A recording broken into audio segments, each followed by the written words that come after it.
Voice नहीं आ रही क्यों? वॉइस आनी चाहिए ना। वॉइस क्लियर है ना? एक बार देख लो आप लोग जरा। कुछ लोग बोल रहे वॉइस नहीं आ रही।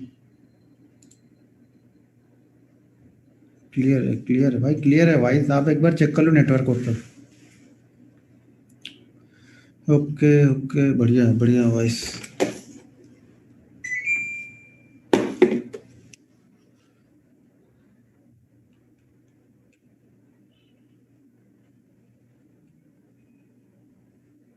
ओके, सही है सही है। कभी बीकानेर नहीं, क्या लिखे हैं, बाड़मेर राजस्थान आओ सर। जरूर आएंगे सर राजस्थान। कभी कभी दिल घूमने का किया तो जरूर आएंगे।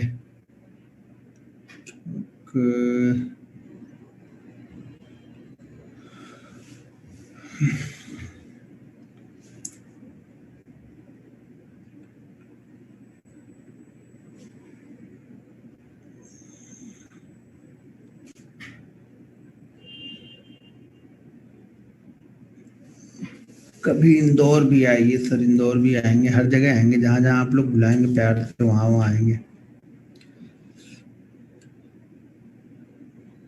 सर। अकेले ही हूँ। राजस्थान जाऊंगा तो इंदौर नहीं जा पाऊंगा, बाड़मेर जाऊंगा तो फिर झारखंड नहीं जा पाऊंगा, ठीक है ना। गुड़गांव जाऊंगा तो फिर और कहीं नहीं जा पाऊंगा।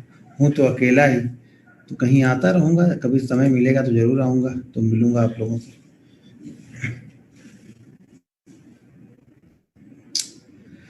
ओके। ताजमहल सर, ताजमहल अभी तक तो नहीं देखा है, देखेंगे कभी। लातूर सर, चलिए ठीक है, सब जगह आ जाएंगे। जहाँ जहाँ आप लोग बुलाएंगे सब जगह आ जाएंगे। ओके ठीक है। अभी हो गए 570, नहीं 556 हो गए अभी लोग। गोंडा आइए। ओके, गोंडा में आके क्या करेंगे सर? सर आपका डेली रूटीन एक बार बताओ सर। डेली रूटीन क्या बताऊँ?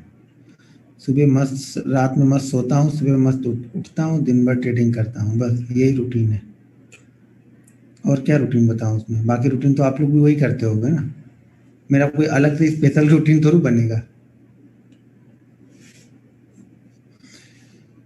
ओके।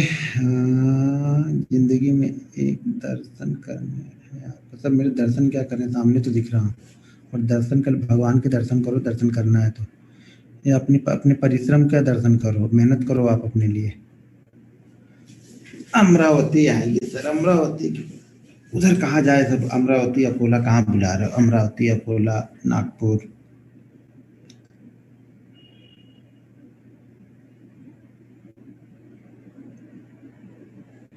अहमदनगर तो जाते रहता हूँ सर। द्वारिका सर जरूर आऊँगा, द्वारिका तो एक बार देखना सर। क्या हुआ आज? क्या हुआ आज? सेट लग रहा है? नहीं नहीं सर जी, मैं सेट नहीं रहता हूँ। मैं मूड में ही रहता हूँ हर समय। अभी थोड़ा सा मूड बनेगा, थोड़ी बोलते बोलते मूड बनेगा ना फिर। पुणे सर, पुणे क्या, पुणे अहमदनगर तो रोज ही जाते रहता हूँ। सूरत सर, अब सब लोग बुलाने, मतलब वो जो काम है वो करने के लिए आओ। सब लोग बुला लो अपने अपने घर पे, सब लोग वहीं पे आके बैठे हैं, फिर एक एक दिन सबके घर पे निकालते हैं। सॉरी कल के लिए सर, वो तो कल निकल गया सर। उसका सॉरी बोल के क्या फायदा, वो तो चला गया, कल तो निकल चुका है ना। जो समय गया वो चला गया। अब वो समय दोबारा तो आएगा नहीं। तो वो तो करने से पहले सोचना पड़ता है हम लोग को। जो चीजें कर रहे हो ना, वो करने से पहले सोचो। निकल गया उसके बाद सॉरी बोल के क्या फायदा? कुछ फायदा हो तो बताओ मुझे। चलो ठीक है, हम आगे स्टार्ट करते हैं। अब हम चलते हैं कुछ चीज़ें चार्ट पे आप लोग को और दिखाता हूँ, और मूविंग एवरेज के बारे में बताता हूँ। ठीक है, कि मूविंग एवरेज मैं किस तरह से, देखो मैं जो चीज़ें वो यूज़ करता हूँ, किस तरह से यूज़ करता हूँ, मैं वो बता रहा हूँ। ये चीज़ें बाकी लोग किस तरह से क्या करते हैं, कौन क्या करता है, कौन नहीं करता है, मैं किस तरह से यूज़ करता हूँ किस चीज़ों को, मैं वो यहाँ पे बताने वाला हूँ आप लोग को। ठीक है। तो ये मत समझना कि भाई अगला तो ऐसे करता है आप ऐसा क्यों करते हो। वो अगले का कंडीशन है, अगले ने अब उस कंडीशन पे फॉलो किया है, मैं इस कंडीशन पे फॉलो कर रहा हूँ। ठीक है, मूविंग एवरेज देखो हम डेली चार्ट पे यहाँ पे देखने जा रहे हैं। अब हम ये डेली चार्ट पे देख रहे हैं। जैसे मैं बार बार आप लोगों से बोलता हूँ, अगर आपका डेली चार्ट पे आपको देखना नहीं आता है तो इंट्राडे चार्ट आप कितना भी अच्छा इंट्राडे का चार्ट ढूंढ लोगे, आपके पैसे नहीं बनेंगे। डेली में वो स्टॉक्स कहीं ना कहीं जाना चाहिए। डेली में वो स्टॉक्स अप ट्रेंड में हो, डाउन ट्रेंड में हो, तभी पैसे आपके बनेंगे इंट्राडे में। अगर वो स्टॉक डेली में ही कुछ नहीं कर रहा है तो आप उसको इंट्राडे में कैसे सेलेक्ट कर सकते हो? मान लो डेली में, अब जैसे चलो अभी जैसे, अच्छा स्क्रीन तो शेयर नहीं किया ना अभी। चलो अभी मैं स्क्रीन शेयर करता हूँ।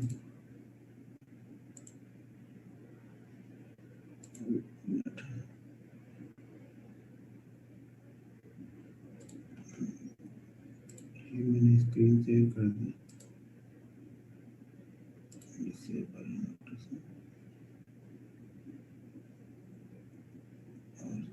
चैट मैंने यहाँ खोल लिया। हाँ,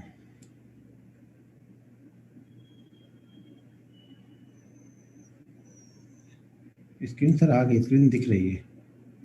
मेरे ख्याल से सभी लोग को दिख रही होगी स्क्रीन। अब स्क्रीन में प्रॉब्लम नहीं है। ठीक है, स्क्रीन दिख रही सभी लोग को, अब क्लियर है ना?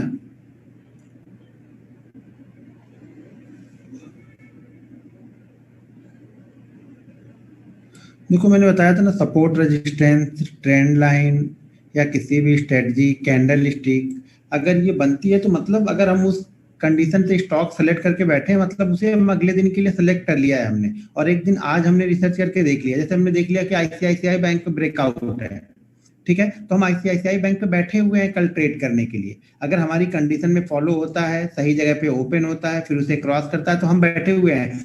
तो आप बोल रहे हो कि इंट्राडे में डेली पे स्टॉक कैसे सेलेक्ट करें? तो डेली पे हमने आईसीआईसीआई बैंक सेलेक्ट कर लिया है ना, क्योंकि उसने क्या किया है, कई दिनों का जो रेजिस्टेंस बना हुआ था उस रेजिस्टेंस को ब्रेक करके उसने ऊपर की तरफ क्लोज किया है।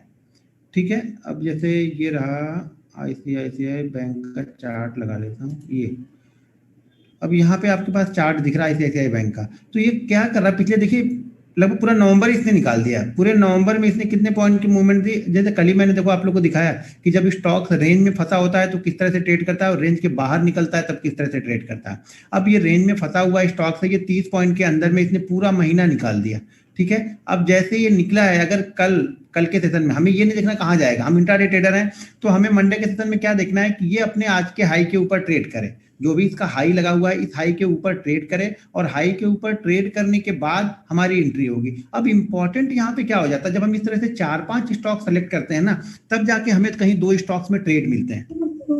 होता क्या है, अगर ये गैप अप ओपन हो गया, अभी देखो इसके ओपन होने की 2 कंडीशन 3 कंडीशन यहाँ पे बन सकती है ओपन होने की। या तो ये कल गैप अप ओपन हो जाएगा, कल का मतलब जब भी मार्केट खुलेगा तब की बात कर रहे हैं, ठीक है। तो यहाँ पे क्या है, कल ये गैप अप ओपन हो सकता है। जब ये गैप अप ओपन होगा तो हमें ये देखना है कि गैप अप कितना गैप अप ओपन हो गया। अब मान लीजिए ये 504 का इसका हाई है और ये ओपन ही 515 पे हो गया, तो इसकी डेली रेंज की डेली मूवमेंट आप देख रहे हो, डेली मूवमेंट इसकी 2.5 से 3% 4% की मूवमेंट होती है। अगर स्टॉक्स 15-16 रुपए ऊपर ही ओपन हो गया, अब भले वहां से वो 30 रुपए और ऊपर जाए, फिर हमें वहां पे ज्यादा फोकस नहीं करना चाहिए। देखो पैसे इसी तरह से बनेंगे जब आप अपनी कंडीशन पे ट्रेड करोगे। अगर आप अपनी कंडीशन लगा के ट्रेड नहीं करते हो तो इसका मतलब आप कहीं भी ट्रेड करोगे, कहीं भी घुसेगे तो पैसे नहीं बनेंगे। तो यहाँ गैप अप ओपन हो गया 15 रुपए, छोड़ देंगे हम इसे। अब मान लीजिए ये गैप अप ओपन होता है, जैसे 502 की क्लोजिंग है, 505 पे 506 पे ये गैप अप ओपन होता है। और देखो जब गैप अप ओपन होगा 506 507 जाएगा, 508 जाएगा, कभी ना कभी तो वहां से एक नीचे का राउंड बनाएगा ना, वहां नीचे तो आएगा। ऐसा तो नहीं कि दनादन दनादन चलते हुए चला जाएगा, दनादन चलते हुए चला गया 15-16 तो छोड़ दो। नहीं तो अगर हमारे ओपनिंग जहां पे हमारी क्लोजिंग है उसके 1% के आसपास में कहीं जाता है, वापस नीचे आता है, थोड़ा नीचे आने के बाद फिर जब उस हाई को क्रॉस करेगा तब लेंगे। या फिर मैंने आप लोग को एक पैटर्न और बताया, जैसे कि ऊपर जाके फिर यहाँ पे आके ऐसा राउंडिंग बना ले, जो कल मैंने बताया था ऐसा राउंड बना ले, तब भी आप उसको देख सकते हो उस कंडीशन में। तो इन सब चीजों को फॉलो करना है। ये गैप अप ओपन हो गया तो अगर सही जगह पे ओपन हुआ, कल 500 के नीचे ही ओपन हो गया, तब तो बहुत अच्छी बात है। जैसे ही 504 को क्रॉस करेगा वैसे हम एंट्री ले लेंगे इससे। ठीक है, दोनों ही कंडीशन में हमारे पास यहाँ पे ट्रेड बन सकते हैं। गैप अप में भी गैप डाउन में, ज्यादा गैप अप हो गया छोड़ दो। इसलिए बोलता हूँ 3-4 स्टॉक्स आपके लिस्ट में होने चाहिए। अगर आपने सपोर्ट पे सेलेक्ट किया है तो 4-5 स्टॉक सेलेक्ट कर लो, ऐसे मिलते हैं। ट्रेंड लाइन पे सेलेक्ट किया है वो स्टॉक ले लो, कैंडल स्टिक कुछ अच्छी बनी है वो यहाँ पे ले लो। तो उसमें से क्या होगा, आपको फिर उसमें से आपको 2-3 ट्रेड आपको ट्रेड करने के लिए मिलेंगे। 9:15 पे फर्स्ट मिनट में स्टॉक 1% ऊपर चला, कोई बात नहीं सर, 1% की मूवमेंट से नहीं कुछ होगा, क्योंकि ऑलरेडी 3 से 4% की मूवमेंट होती है और ब्रेकआउट के बाद मूवमेंट कुछ ज्यादा ही होती है, तो 1% पे कुछ ज्यादा फर्क नहीं पड़ेगा, बशर्ते 1% में उसी वे में आप नहीं खरीदोगे जब तक वो नीचे करेक्ट होके नहीं आएगा। करेक्ट होके आएगा तब हमारे लिए ट्रेड बनेगा, नहीं आएगा तो छोड़ देंगे, तब हमें ज्यादा दिमाग नहीं लगाना है। ज्यादा दिमाग लगाने से ट्रेड खराब हो जाता है, तो ट्रेड में ज्यादा दिमाग नहीं इस्तेमाल करना है, थोड़ा दिमाग लगाना है बस। हमारी कंडीशन है, हमने कंडीशन उसको बता दी, भाई इस कंडीशन में बनेगा तो मैं ट्रेड करूंगा, बस इतना ही देखना, ज्यादा कुछ मत देखना। ठीक है, अभी देखो मैंने यहाँ पे, अभी ये स्टॉक देख लो, आईसीआईसीआई प्रू, आईसीआईसीआई प्रू क्या हो गया यहाँ पे, गैप अप ओपन हो गया 5-6 दिन। देखो मैंने इसका चार्ट भेजा था उस दिन, जिस दिन ये ब्रेकआउट होने वाला था, मैंने सपोर्ट ग्रुप में चार्ट भेजा था और एनालिसिस ग्रुप में भी भेजा था। क्यों, अब इसको मैंने क्यों उस दिन भेजा था, इसलिए भेजा था क्योंकि क्या हो रहा, हर दिन यहीं पे टच कर रहा था और यहाँ पे ग्रीन कैंडल बन के और अपने रेजिस्टेंस के पास, जो कि हमारा इसका रेजिस्टेंस था 61 का शायद रेजिस्टेंस था, 460 की क्लोजिंग ये है, 460 रुपए नहीं, 459 की क्लोजिंग ये है, तो ये क्लोजिंग यहाँ पे बन गई थी, इसकी हाई लगाया था इसने 459 का और क्लोजिंग इसने दे दी थी जाके 457 पे, और इसका रजिस्टेंस कितना 61 का रजिस्टेंस था।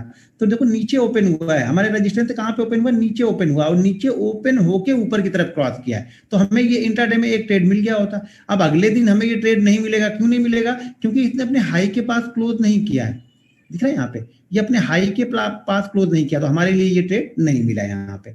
एक दिन ट्रेड छूट गया तो फिर वेट करो, अब जैसे रेड कैंडल यहाँ पे बन गई है, अब वापस अगर इसके हाई को क्रॉस करेगा तो फिर आपको एक मूवमेंट मिल जाएगी यहाँ पे। तो ब्रेकआउट, अब देखो ये आईडीएफसी फर्स्ट, ये ब्रेकआउट की तैयारी में, अगर 38 के ऊपर ये क्लोज कर दे तो यहाँ पे फिर ये 40 तक जा सकता है। ठीक है, तो मैं मूविंग एवरेज में देखो, पहले यहाँ पे मेरे पास नहीं, यहाँ पे मेरे पास 2 मूविंग एवरेज लगे हैं, 100 और 200 के, दोनों को अलग अलग देखना है, एक ही तरीके से देखते हैं लेकिन दोनों अलग अलग देखना है, यानी एक चार्ट पे दोनों नहीं लगा के रखना है, पहले आप दोनों लगा के रखोगे तो कंफ्यूज रहोगे, तो इसलिए मैं यहाँ से एक निकाल दे रहा हूं पहले। ठीक है, मैं दोनों लगा के देखता हूं कि मैं दोनों में,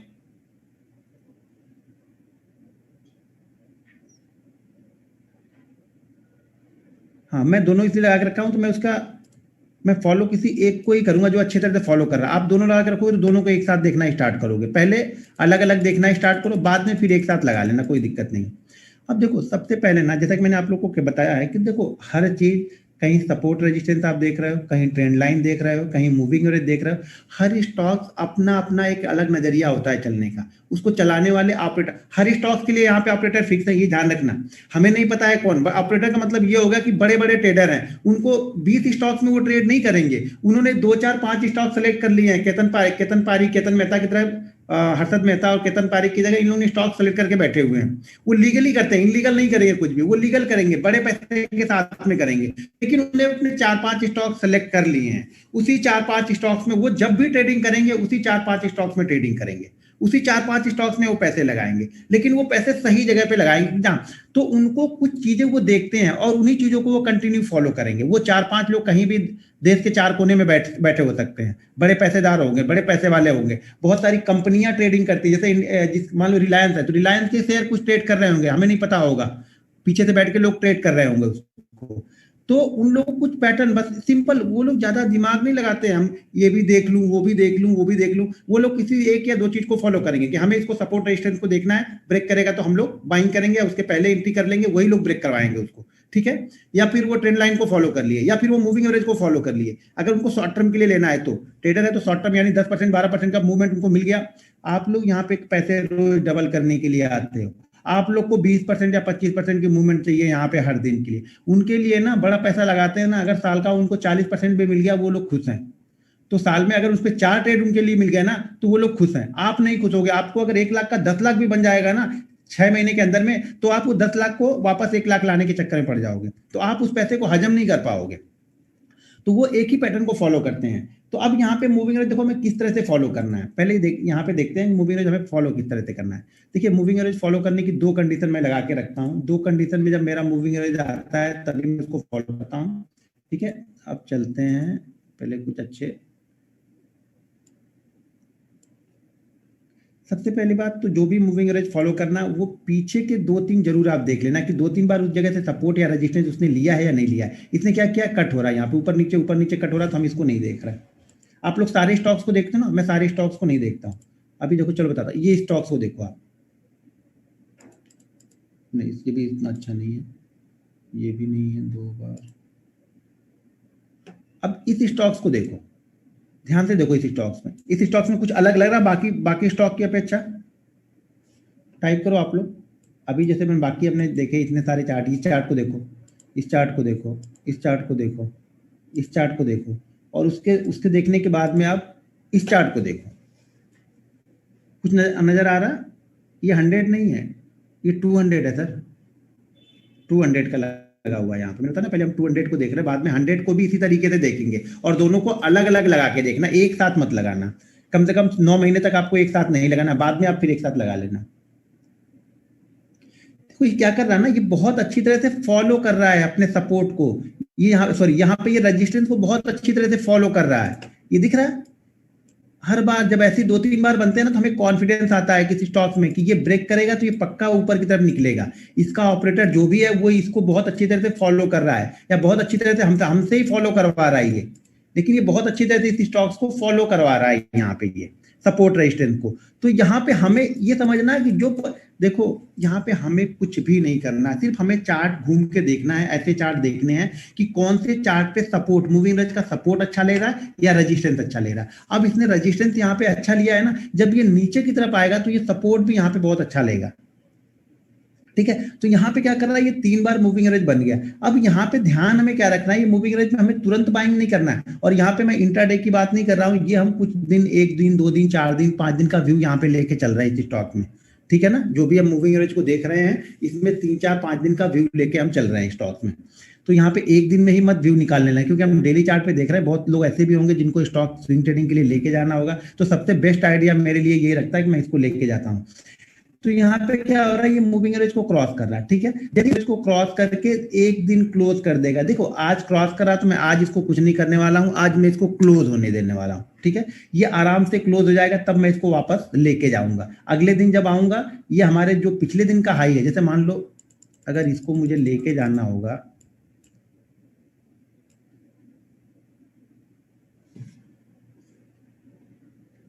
अब ये स्टॉक यहाँ पे ब्रेक कर रहा है, इस कैंडल में ब्रेक कर रहा है। अब जब मुझे लगेगा कि अगली कैंडल भी इसी कैंडल के हाई के ऊपर क्लोज करने की तैयारी कर रही है, तब मैं इसको लेके जाऊंगा, ठीक है। और जब मैं लेके जाऊंगा, तब उस कंडीशन में पहला मेरा ऐसे जो होगा वो स्विंग लो यहाँ पे होगा। जो भी इसका स्विंग लो लगा होगा वो मेरा पहला एसएल होगा। अगर इसके ऊपर इसने 3-4 दिन सस्टेन कर लिया, तो फिर मेरा मूविंग एवरेज ही मेरा एसएल लगा लूंगा, मेरा बाइंग प्राइस ही मेरा एसएल लग जाएगा। लेकिन अपोलो हॉस्पिटल में अलग है, मतलब अपोलो हॉस्पिटल ही तो है सर ये, लेकिन अपोलो हॉस्पिटल में अलग है। क्या अपोलो हॉस्पिटल में अलग है सर? सर ईएमए नहीं है, सिंपल मूविंग एवरेज में बोल रहा हूँ, ये सिंपल मूविंग एवरेज है, ईएमए नहीं है ये, सिंपल मूविंग एवरेज, या फिर मूविंग एवरेज जो लिखा होता है वो है ये 200 डीएमए का डेली चार्ट पे मैंने सिंपल मूविंग एवरेज यहाँ पे लगाया हुआ है। और हम उस स्टॉक को फॉलो करते हैं जो इस कंडीशन में फॉलो कर रहा है अच्छी तरीके से, जो यहाँ पे सपोर्ट ले रहा है या जो यहाँ पे रेजिस्टेंस ले रहा है, उस स्टॉक्स को हम देख रहे हैं यहाँ पे।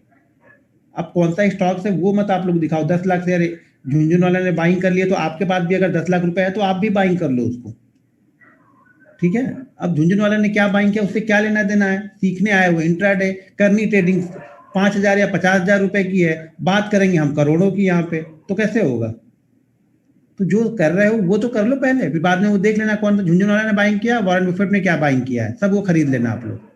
तो यहाँ पे क्या होगा, इस मूविंग एवरेज को हम एडजस्टमेंट कर रहे हैं। अब यहाँ पे सबसे अच्छी कंडीशन क्या होती है कि अगर हमारा मूविंग एवरेज को क्रॉस करने से पहले, जैसे ये स्टॉक्स यहाँ पे कैसे 3-4 दिन 5 दिन यहाँ पे रुका हुआ है, मैं बार बार आप लोगों से एक चीज बार बार बताता हूँ कि अगर स्टॉक्स रुक रहा है, क्रॉस करेगा, तब हमारे लिए अच्छा है। अगर ये यहाँ से आते, जैसे ये स्टॉक्स यहाँ से निकला 1100 से निकल के ये 1400 को क्रॉस कर रहा है, यहाँ पे 1450 को, तो हम इसे खरीदने वाले नहीं है, क्योंकि ऑलरेडी इसने 300 पॉइंट की मूवमेंट दे दिया है। तो यहाँ पे हर समय हमारे पास आके ये कंसोलिडेट करना चाहिए, जैसे ये कंसोलिडेट कर रहा है, तभी हम इसे देखेंगे अगले दिन।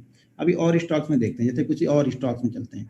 जो अच्छे से फॉलो कर रहा है उसको हम फॉलो कर रहे हैं, जो नहीं फॉलो कर रहा है उससे हमें कुछ लेना देना नहीं है यहाँ पे, ठीक है।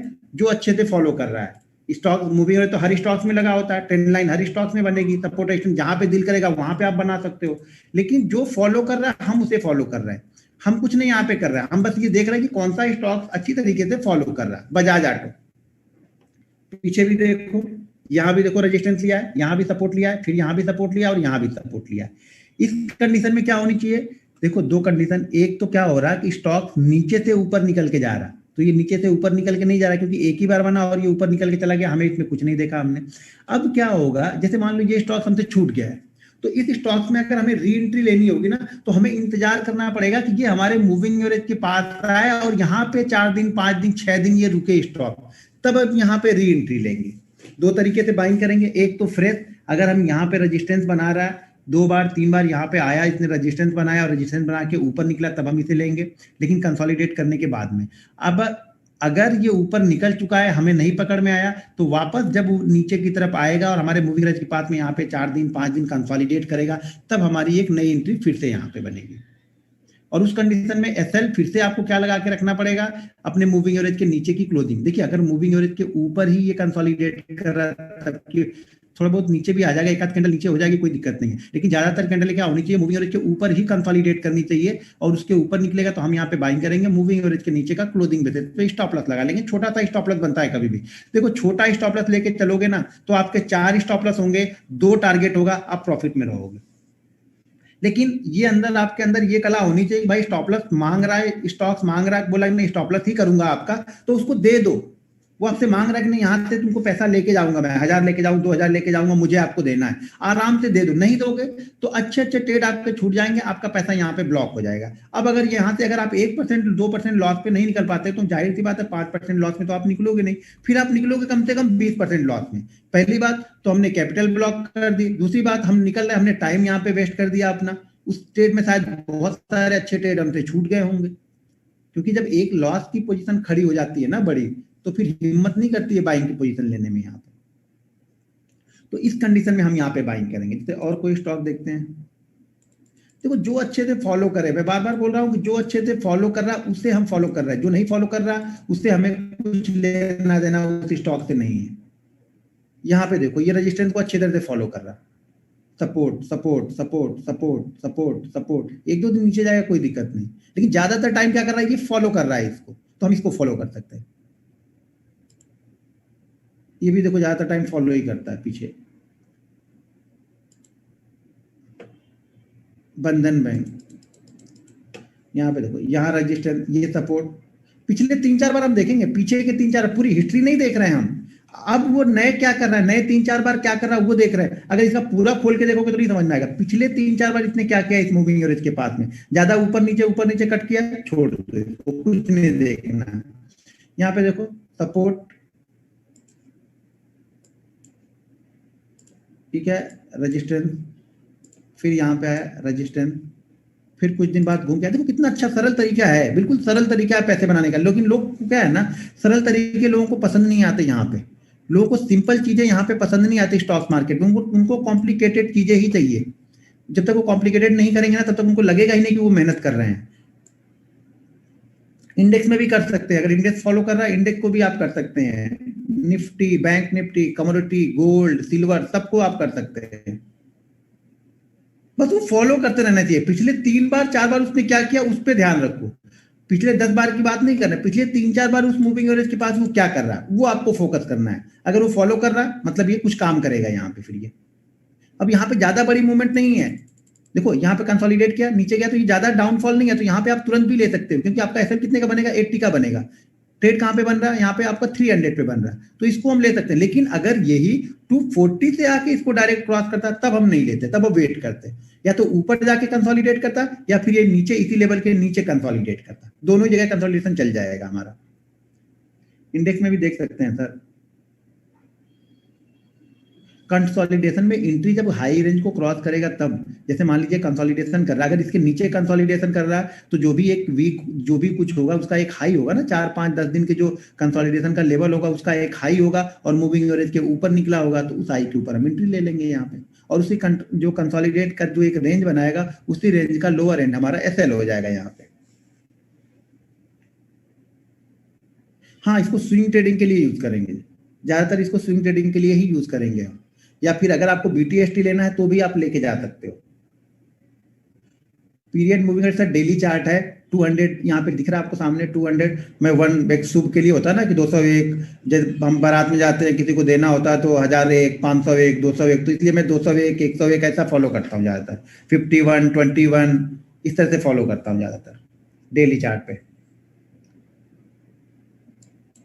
ठीक है, बैंक निफ्टी अगर फॉलो कर रहा है तो उसको भी फॉलो कर सकते हैं। यहाँ तो मूवमेंट हमारी इतनी बड़ी हुई थी, यहाँ पे देखो ये फॉलो कर रहा था, यहाँ पे इसको फॉलो किया, गिरा, नीचे आया, फिर रेजिस्टेंस लिया, अब रेजिस्टेंस के बाद ये कंसोलिडेट कर रहा था यहाँ पे, उसके बाद फिर ये निकला। ये स्टॉक देखो पिछले 4 टाइम क्या किया है, तो फॉलो कर रहा है इसको, ठीक ना।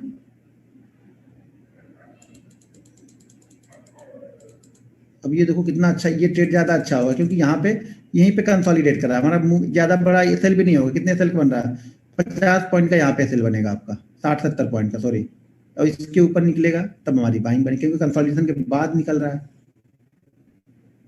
बीबीटी से ये भी देखो कितने अच्छे से फॉलो कर रहा है, ये निकल गया, मान लीजिए देखिए ये वन वे, ये देखो ये वन वे जा रहा है, इसे हम नहीं ले सकते हैं क्योंकि यहाँ पे देखो 782 से कहाँ निकल गया डायरेक्ट, ये 1000, तो यानी 782 से 1000 लगभग ये 22 ये और 22 ये लगभग 240 पॉइंट की मूवमेंट हो चुकी है।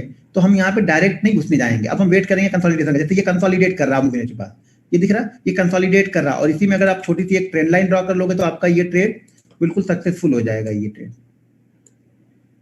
यहाँ पे ट्रेंड लाइन हमने ड्रॉ कर ली, कंसोलिडेट भी कर रहा है मूविंग एवरेज पास में। अब यहाँ पे हमारी एंट्री बनेगी, यहाँ पे जब एंट्री बनेगी तो स्टॉप लॉस कहाँ लगा के रखेंगे, ये स्विंग लो, जो भी एक स्विंग लो, इसको ये सेफ होगा ज्यादा 980 के आसपास। एंट्री कहाँ पे बन रही है आपकी 1070, स्टॉप लॉस 980, 10% का आपका स्टॉप लॉस यहाँ पे बनेगा। और देखो स्विंग ट्रेडिंग में आपको यही देखना पड़ेगा, 7 से 10% का एसएल बनेगा ही बनेगा आपको, अगर बड़े प्रॉफिट आपको चाहिए तो।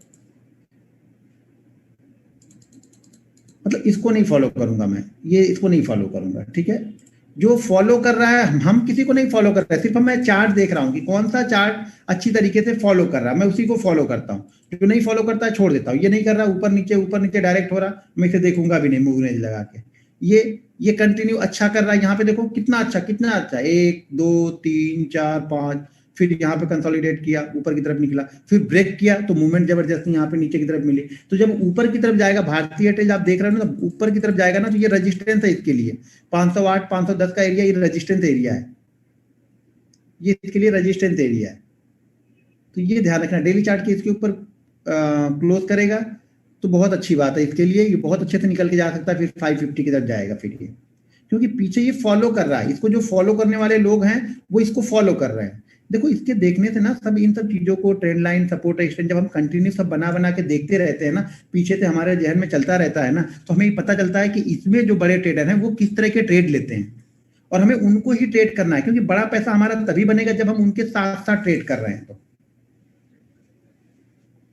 अब देखो एक सज्जन कृष्ण कुमार लिख रहा है कि बैंक निफ्टी में 1 मिनट में 200 ईएमए को फॉलो कर सकते हैं। सर आपकी मर्जी है, आप 200 ईएमए लगा लो, 400 लगा लो, 650 लगा लेना, और जरूरत पड़े तो 1000 भी लगा के देख लेना। मतलब जहां पे बता रहा हूं वहां नहीं समझना है, जहां नहीं बता रहा हूं वहां समझना है। आप लगा के देखो, उसको काम करता है तो करो ना, मैं कहां मना कर रहा हूं सर। सब हर चीज मैं थोड़ा फॉलो करूंगा, मुझे जो 2 चीजें 3 चीजें अच्छी लगी मैं उसमें कंटिन्यू काम कर रहा हूं। आपको अगर जो मैं कर रहा हूं वो मैं आपको बता रहा हूं, अगर आपको एक्स्ट्रा कुछ करना है तो आपको यहाँ पे देखो, कोई चीज अच्छी है या नहीं है ना, उसके लिए आप 100 ट्रेड डिसाइड करना। आपको अगर लगता है कि इस चीज को मैं बैंक निफ्टी में फॉलो करूंगा 1 मिनट के चार्ट पे, तो कम से कम 100 ट्रेड लेने की हिम्मत करना, तभी उसका रिजल्ट आपको समझ में आएगा। होगा क्या, आप लोग क्या करते हो, 4 दिन 5 दिन फॉलो करोगे, भाई 4 दिन 5 दिन मार्केट किस तरह का है, हो सके डाउन ट्रेंड में है, नहीं अच्छा काम करे, अप ट्रेंड में शायद अच्छा कर रहा हो, साइडवेज में फिर से ना काम कर रहा हो। जब तक ये सारी सिचुएशन आपको नहीं मिलेगी ना, down trend, up trend, sideways, तब तक आप किसी भी स्ट्रेटजी का रिजल्ट नहीं निकाल सकते हो। तो ये तीनों ही चीजें आपके साथ में मिलेंगी। इसके लिए मैं बोलता हूँ कि 100 ट्रेड करना। 100 ट्रेड करने का मतलब ये होगा कि हम 5 महीने ट्रेड कर रहे हैं और 5 महीने में ये सारी कंडीशन हमें मिल जाती हैं। डाउन ट्रेंड में भी मिलेगा, अप ट्रेंड भी मिलेगा और कंसोलिडेशन यानी साइडवेज लेवल भी मिलेगा। तो हमें हमारी जो स्ट्रेटजी हम बनाते हैं ना, फिर उससे हमें समझ में आता है कि ये डाउन ट्रेंड में किस तरह से काम कर रही है, साइडवेज में किस तरह से काम कर रही है और अप ट्रेंड में किस तरह से काम कर रही है। सबसे बेहतर ये काम किस ट्रेंड में करती है, अप ट्रेंड में या साइडवेज में। तो आपको ये ढूंढ के निकालना पड़ता है। ऐसे बैठे बैठे यूट्यूब वीडियो देखने से नहीं खाली बन जाएगा। 100 ट्रेड आपको लेने पड़ेंगे, पैसे लगाने पड़ेंगे, रिस्क लेना पड़ेगा, कलेजे को थामना पड़ेगा वहां पे, क्योंकि जब तक आप कलेजे पे कंट्रोल नहीं करोगे ना, तब तक आपकी स्ट्रेटजी हो सके आप वहां पे 4 रुपए डर के मारे निकल गए, लेकिन वो बाद में उसने 40 रुपए का मूव किया। तो आपको वहां पे बैठे रहना पड़ता है एक कंडीशन लगा के, या तो मैं स्टॉप लॉस लूंगा या फिर टारगेट लूंगा। टारगेट की आपको एक कंडीशन डिसाइड करनी पड़ेगी धीरे धीरे।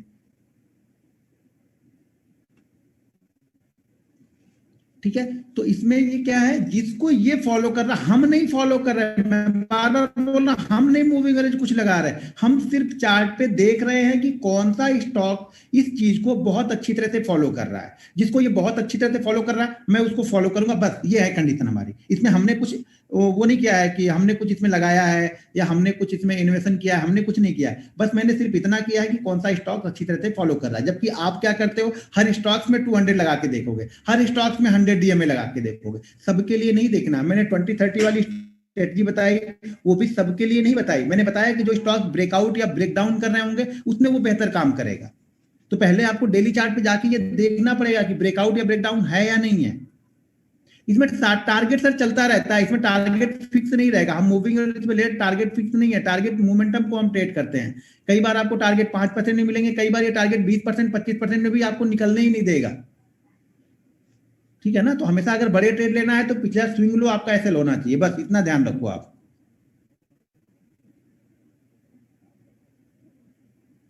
देखो 5% में भी मिल जाएंगे, 5% के एसएल भी मिलेंगे आपको, 3% के भी एसएल मिलेंगे। वो डिपेंड करता है कि किस तरह से बना है। अब देखो इसका एसएल ऑलरेडी अगर यहाँ से निकलता है, मान लो यहाँ के 508 के आसपास जाके कंसोलिडेट करता है, उसके बाद ये 490 तक आता है, तो 90 और ये 8 यानी लगभग हमारा 20 पॉइंट का यहाँ पे एसएल बनेगा, 4% का बनेगा। अब वो डिपेंड करता है कि कहाँ कैसा कंसोलिडेट कर रहा है, उसी हिसाब से हम ट्रेड लेते हैं। अगर स्टॉप लॉस मेरा ज्यादा बन रहा है कि मान लो 10%, 12% का एसएल बन रहा है, मैं छोड़ दूंगा उसको। वो बुला थोड़ू रहा है कि भाई हाथ पकड़ के ले थोड़ू जा रहा है, नहीं तुम्हें लेना ही लेना है।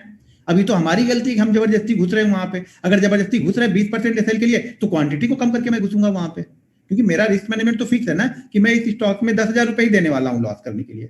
तो 10,000 में जितनी क्वांटिटी लॉस करने के लिए बनेगी उतनी मैं ले लूंगा, 20% का अगर वो कैलकुलेशन करूंगा तो। Sir swing low expand, swing low का मतलब ये है, अब देखो ये स्टॉक्स का स्विंग लो का मतलब ये है, ये यहाँ पे क्लोज है, तो इसका स्विंग लो का मतलब है ये लास्ट लो। लास्ट लो समझ लो, स्विंग लो छोड़ दो, लास्ट लो समझो। जो भी लास्ट लो बनेगा वो हमारा एसएल बनेगा। जैसे अगर किसी ने यहाँ पे बाइंग कर लिया, मान लो जैसे किसी ने यहाँ पे मान लो बाइंग कर लिया, वो यहाँ तक रुका हुआ है, तो अब वो क्या करे, यहाँ तक आया। अब यहाँ से जब वो ऊपर निकला तो उसका एसएल ये हो जाएगा।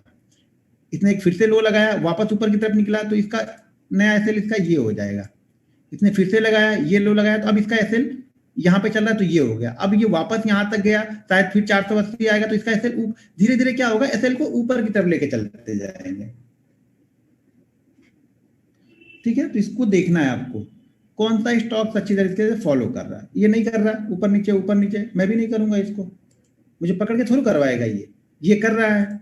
अभी आप लोग को ध्यान होगा, एक बार तो मैंने इसको दिया भी था 3600 पे।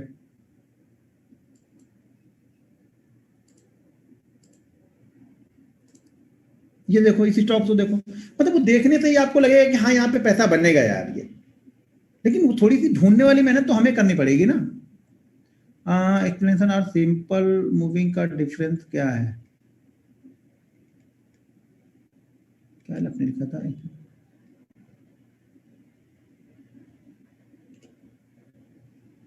चला जा रहा सर। डे रेजिस्टेंस के ऊपर 200 डीएमए हो तो स्टॉक्स लूंगा। डे रेजिस्टेंस के ऊपर हो तो हाँ, उसके ऊपर चला जाना चाहिए, तब हम लेंगे। जब तक ये नीचे है तो हो सकता है यहाँ पे रेजिस्टेंस लेके नीचे आ जाए, यहाँ पे रेजिस्टेंस लेके नीचे आ जाए। एक तो ये हो गए हम यहाँ पे कि देखो इसको हम सिर्फ डेली पे देख रहे हैं, इसको इंट्राडे वाला माइंडसेट निकाल दो यहाँ पे आप। इसको आप ये माइंडसेट लेके चलो कि हम मैं इसको लेके जाऊंगा। अगर आपको इंट्राडे प्ले ही करना है तो ये ध्यान रखना कि 200 डीएमए के ऊपर क्लोज करे, हायर प्राइस के आसपास क्लोज करे, तब फिर अगले दिन आप एक बार इसमें इंट्राडे में भी ट्रेड कर सकते हो। लेकिन मैं बोलूंगा हर चीज को इंट्राडे को डेली में, डेली वाले को स्विंग में वो मत करो। इसको हमने सिर्फ स्विंग के लिए रखा है तो स्विंग के लिए फॉलो करो आप। जब भी ये निकलेगा इस तरह की से एक मूवमेंट आपको अच्छी मिलेगी। जितना ज्यादा बार रुका है, नहीं जा रहा है, उतने चांसेस होते हैं कि अगर निकलेगा तो अच्छी मूवमेंट देगा, क्योंकि स्टॉक परेशान हो गया है। तो यहाँ पे पैसा बनाने वाले लोग पैसे लेके आएंगे यहाँ पे इसके लिए। ठीक है, ये देखो नहीं फॉलो कर रहा, तो हमें इसको फॉलो करने की जरूरत नहीं है। ये फॉलो कर रहा है, ये बीच में टेढ़ा क्यों है, इतना ज्यादा कर दिया था। अच्छा, स्प्लिट हुआ,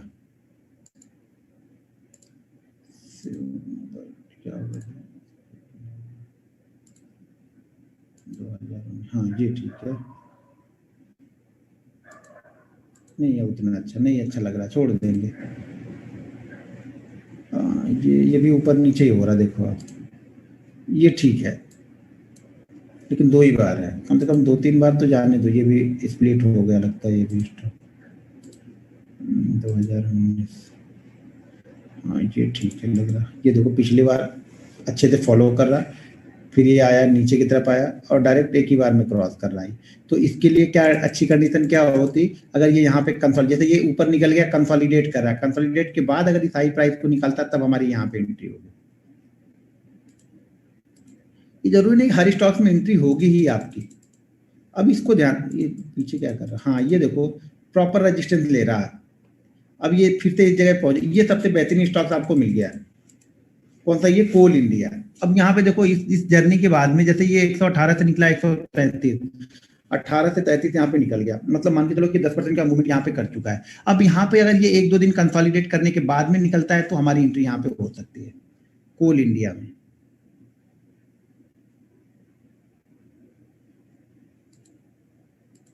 हाँ बैंक निफ्टी के स्टॉक्स में भी देख सकते हो, जहाँ बने वहां देखो सर, फिक्स थोरू है। ये तो मैं सारे स्टॉक्स के लिए देख रहा हूँ ना।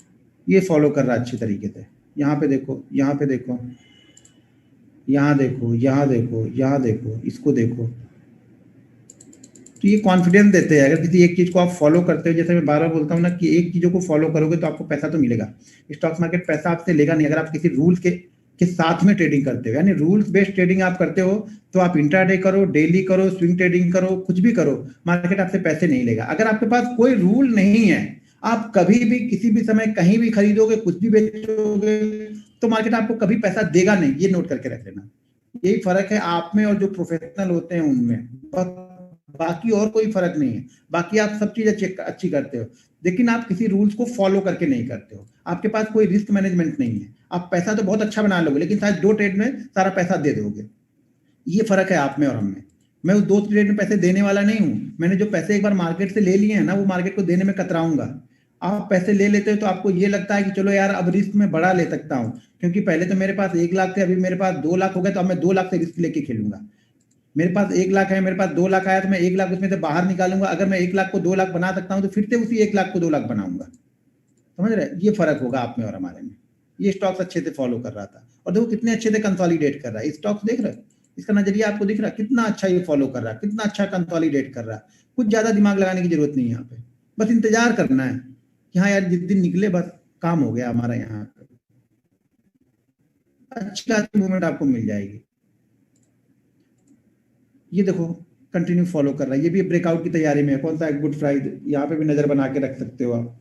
स्टॉक लिख लो, देखो कि कौन सा जा रहा है, अपनी वॉच लिस्ट बना लो, हर दिन उसको चेक करो, क्योंकि ये आज ही ब्रेक करेगा तो कल हमारे लिए आएगा ना। तो जितने हमने लिख लिया कि मेरे पास भाई 20 स्टॉक इस जगह के आसपास पहुंच चुके हैं, और वीक में कम से कम एक दिन आप करोगे ना, संडे को संडे भी करोगे ना, तो भी आपका निकल आएंगे स्टॉक इसमें बहुत अच्छे। सिर्फ संडे को एनालिसिस करो आप। क्लियर हुआ ये?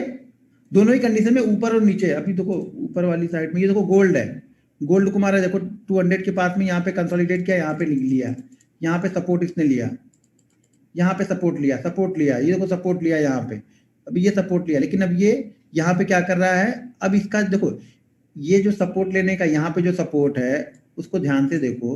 ये जो सपोर्ट यहाँ पे ले रहा है, तो यहाँ पे क्या कर रहा है, इसी जगह के ऊपर कंसोलिडेट कर रहा है, ठीक है। यहाँ पे ये कंसोलिडेट कर रहा है, यहाँ पे क्या कर रहा है, नीचे आया, नीचे आके इसने डायरेक्ट एक दो कैंडल के ऊपर फिर से निकल गया। तो हो सके आके यहीं पे ये कंसोलिडेट करे, यहीं पे कंसोलिडेट करे फिर से आके ये गोल्ड। जब ये कंसोलिडेट कर देगा फिर आप यहाँ पे एंट्री ले सकते हो। गोल्ड में ट्रेड लेने से पहले देख लेना भाई मेरे कि क्या उसका मतलब बहुत सारी कंडीशन रहती है ना, कितने पैसे में कितना देते हैं वो लोग तो बहुत कम पैसे में शायद बहुत ज़्यादा दे देते हैं। एक दो बार मैंने ट्रेड किया था गोल्ड, तो उस समय बहुत कम लेते थे वो लोग, मेरे ख्याल से 8,000 रुपये में वो 100 ग्राम दे देते थे सोना इंट्राडे के लिए।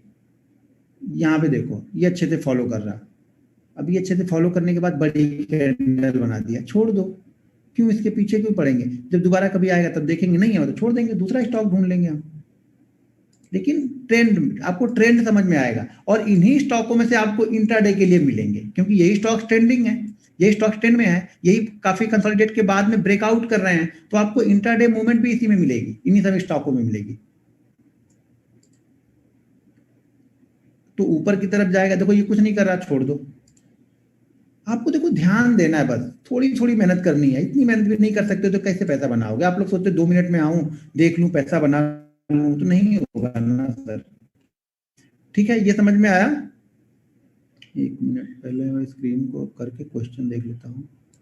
ये स्क्रीन बंद की, चैट किधर गया भाई, एक ही चैट नहीं देखता,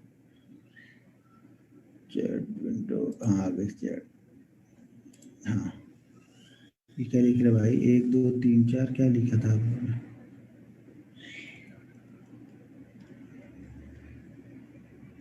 हाँ वॉल्यूम वहाँ पे देख लेना, वॉल्यूम को देखने में कोई दिक्कत नहीं, वॉल्यूम तो बताया ना, डेली चार्ट के लिए तो मैंने वॉल्यूम बताया ही है, तो एक ही चीज को बार बार वहाँ पे जरूरत नहीं है। डेली चार्ट में हम जो भी देख रहे हैं वहाँ पे वॉल्यूम देख रहे हैं, इंट्राडे में मैं जो भी देख रहा हूँ मेरे को वॉल्यूम से कुछ लेना देना नहीं है, शायद उसी कैंडल में ही मैं प्रॉफिट बुक कर लूँ, तो मैं वॉल्यूम देखूंगा कब।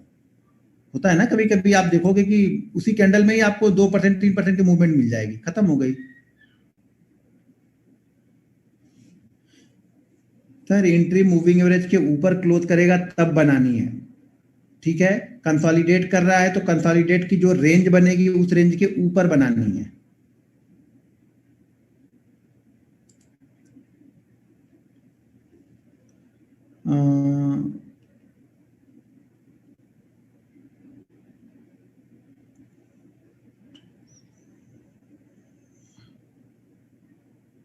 सर जी आप पूछ रहे पीरियड कितना का, इतनी देर से बता रहा हूँ 200 डीएमए है।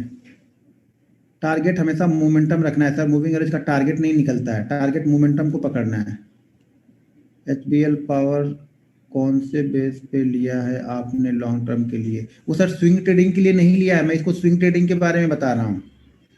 वो मैंने लॉन्ग टर्म ग्रोथ को देख के लिया है कि पावर की जरूरत पड़ेगी हिंदुस्तान में, वो ग्रोथ स्टोरी देख के लेते हैं। जैसे मैंने बहुत पहले 11-12 में मैंने स्टॉक लिए थे, एमआरएफ, सीएट, मारुति, हीरो और जुबलेंट फूड और बहुत सारे स्टॉक ग्रोथ पे लिए थे, उसमें बहुत सारे खत्म हो गए। बीएचईएल लिया था, एक पावर की कंपनी बीएचईएल भी थी, जो हैवी पावर के वो जनरेटर क्या क्या चीजें बनाती है बीएचईएल ना, भेल, तो वो भी ली थी, खत्म कहानी हो गई उसकी।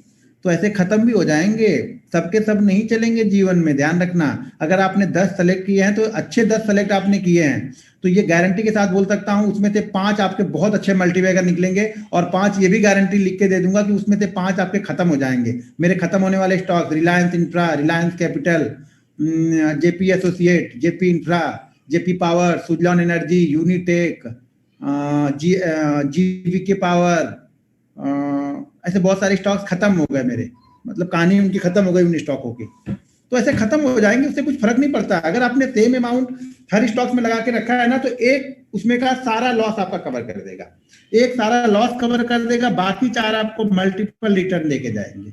लेकिन सबके सब किसी भी बड़े, कोई भी बड़ा पोर्टफोलियो, किसी का नाम जानते होगे ना बड़े इन्वेस्टर का, उसका पोर्टफोलियो गूगल में जाके सर्च करना और उसके पोर्टफोलियो के स्टॉक्स खाली देखना। आप 60% स्टॉक्स उनके रहेंगे, मतलब 60% का मतलब ये हो गया, अगर उनके पास 10 स्टॉक्स होंगे तो 6 स्टॉक्स उनके बिल्कुल खत्म होंगे, 4 ही स्टॉक्स उसमें तो उनके मोमेंटम में होंगे, मोमेंटम मतलब प्रॉफिटेबल होंगे उनके। लेकिन वो 4 इतने बड़े प्रॉफिट में होंगे ना कि उसका एक का जो 6 का लॉस है ना, वो एक कवर करके भी प्रॉफिट में रहेगा, मतलब एक ही कवर कर देगा।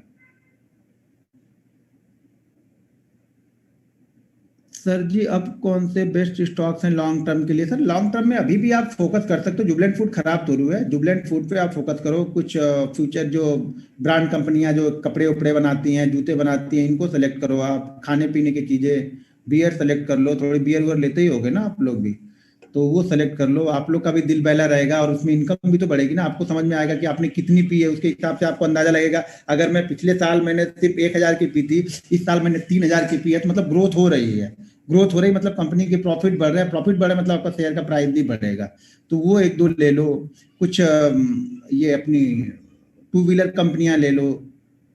ठीक है, बैंक ले लो। मैं तो फोकस बैंक पे मुझे ज्यादा है, क्योंकि बैंक जो बाकी देशों के बैंक जिस तरह से ट्रेड करते हैं ना, जीडीपी के डबल ट्रिपल ट्रेड के मतलब 2 टाइम 3 टाइम ट्रेड करते हैं, हमारे यहाँ का 1 भी नहीं है अभी। तो हमारे यहाँ बैंक में है, लेकिन थोड़ा सा डर भी बैंक में लगा है। तो बड़े बैंकों को ले लो, ज्यादा कोई दिक्कत नहीं। 3 4 बड़े बैंकों को ले लो। एक एसबीआई रख लेना, भले रिटर्न नहीं देगा लेकिन रख लेना एक एसबीआई भी थोड़े बहुत क्वांटिटी में।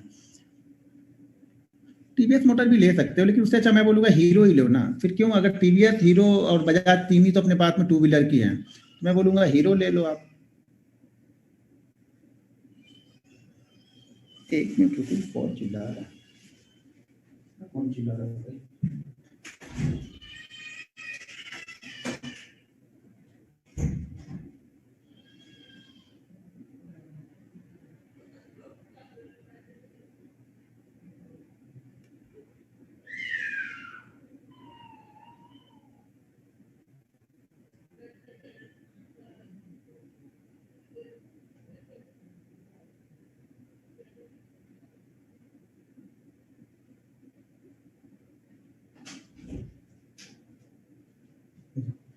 देखो ये वहां से चिल्ला रही थी, इतनी देर से चिल्ला रही थी बाहर। डैडा डैडा ये देखो कौन है।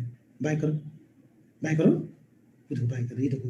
हाँ बाय कर रहे, तुम भी करो करो। बाय करो बेटा। ये देखो अपना मुन्नू इधर आ बेटा। ये ये देखो, इधर देखो।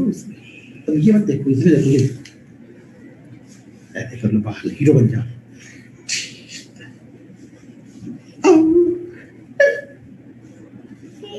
हाँ नहीं बेटा छोड़ो, चिल्लाओ मत, अभी बजाना मत तुम लोग, ठीक है?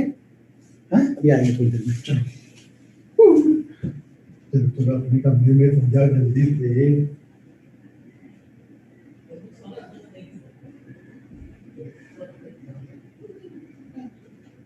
बाय।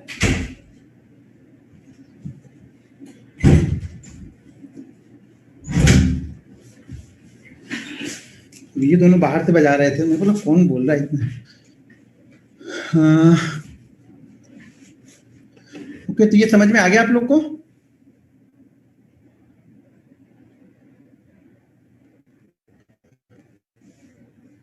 सर किसी को भी फॉलो कर रहे हो आप ना, तो आंख बंद करके किसी को नहीं फॉलो कर सकते हो आप। आपको अपना दिमाग लगाना पड़ेगा। लॉन्ग टर्म के लिए लेना है ना, तो फिर मैं बस बड़ी अच्छी कंपनियां जिसका फंडामेंटल ठीक ठाक है। देखो हम आज को देख के ले रहे हैं, अब मैं ये भी मालूम है कि 10 अच्छी फंडामेंटल कंपनियां अगर हम पकड़ेंगे, तो उसमें से 2 3 खराब हो ही जाएंगी। सर सुजलॉन एनर्जी आप जाके देखना, 11 12 में बहुत अच्छी कंपनी हुआ करती थी, बहुत एक पोजीशन उसने किया सुजलॉन एनर्जी ने, लेकिन उसके बाद से धीरे धीरे वो कर्ज में बोझ में दबते गए। वो जेपी एसोसिएट, जीवीके, जीएमआर, इतनी सारी कंपनियां, बहुत सारे, मैं कम से कम 10 12 स्टॉक तो मेरे पास होंगे, अभी भी पड़े हैं, बेचे नहीं है, ऐसे पड़े हैं। कोई 2 में है, कोई 3 में है, कोई 4 में चलता है, कुछ नहीं। तो उस पर कुछ ऐसा नहीं है तो बस। लेकिन हाँ कुछ बहुत अच्छे रिटर्न देगा। 16 16 टाइम रिटर्न देके गए, मतलब 1 लाख की इन्वेस्टमेंट को 16 लाख बना दिया उसने। और जितनी अगर 1 1 लाख में 10 में लॉस हुआ तो एक ने कवर कर दिया, खाली सीएट ने कवर कर दिया।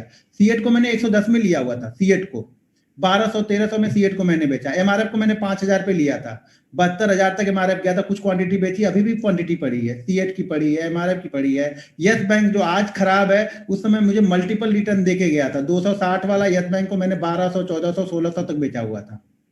इंडसइंड बैंक मेरे पास अभी भी पड़ा हुआ है, कुछ क्वांटिटी मैंने सेल की है। कोटक बैंक मेरे पास है, एचडीएफसी है, एसबीआई है मेरे पास में। तो आप देखो धीरे धीरे जो पैसा, देखो मैं क्या बताऊं, आप लोग क्या करते हो ना, 4 दिन 5 दिन आप अच्छे प्रॉफिट में रहते हो, उसके बाद आप छठे दिन आप लॉस कर दोगे पूरा। तो मैं बोलता हूँ ना, अगर आप 4 दिन प्रॉफिट में हो ना, तो 4 दिन अगर प्रॉफिट वाले पैसे से भी शेयर खरीदोगे ना, तो भी कोई बात नहीं। प्रॉफिट वाले पैसे से ही शेयर खरीद लो, ना ज्यादा अकाउंट में दिखेंगे ना फिर लॉस बड़ा होगा।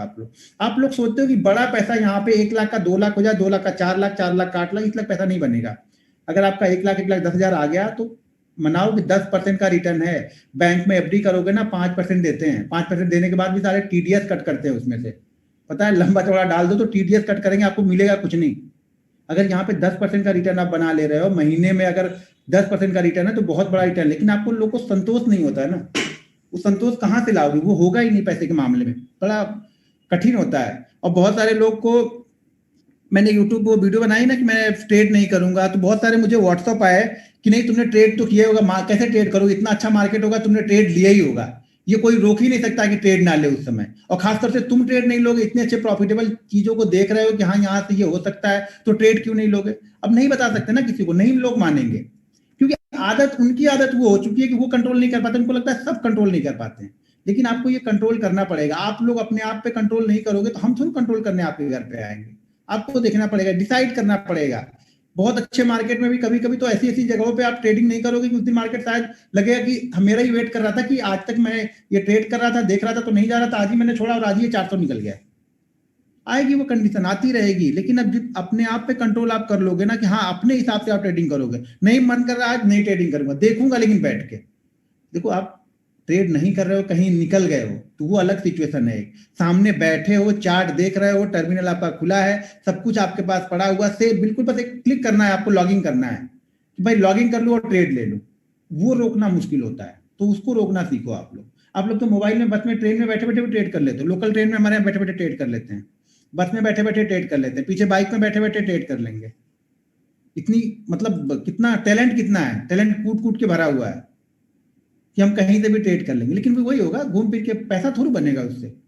भाई कहीं भी कुछ करोगे तो थोड़ा पैसा बनेगा आपका। ठीक है सर, रिलायंस में कर सकते हैं सर, रिलायंस में क्यों नहीं करेंगे, रिलायंस तो करेंगे। एक रिलायंस आपको 4 कंपनियां मिलने वाली है, अगले 4 साल या 5 साल में शायद आपको 5 कंपनियां बन के मिले रिलायंस में। रिलायंस में 5 कंपनियां आपको मिलेगी। बजाज फिनसर्व, बजाज फाइनेंस ले सकते हो। एचडीएफसी के चारों मेरे पास पड़े हुए, चारों मतलब एचडीएफसी के, और एचडीएफसी का कोई 5वां आएगा वो भी लेके रख लूंगा। लाइफ इंश्योरेंस कंपनियां रख लो, अगले 10 साल के लिए फोकस करना है तो लाइफ इंश्योरेंस कंपनियां रख लो आप। हर जगह पे कुछ नहीं तो 15 से 20%, 25% है बाहर के देशों में, हमारे यहाँ 2% लोगों के पास भी इंश्योरेंस नहीं है अभी।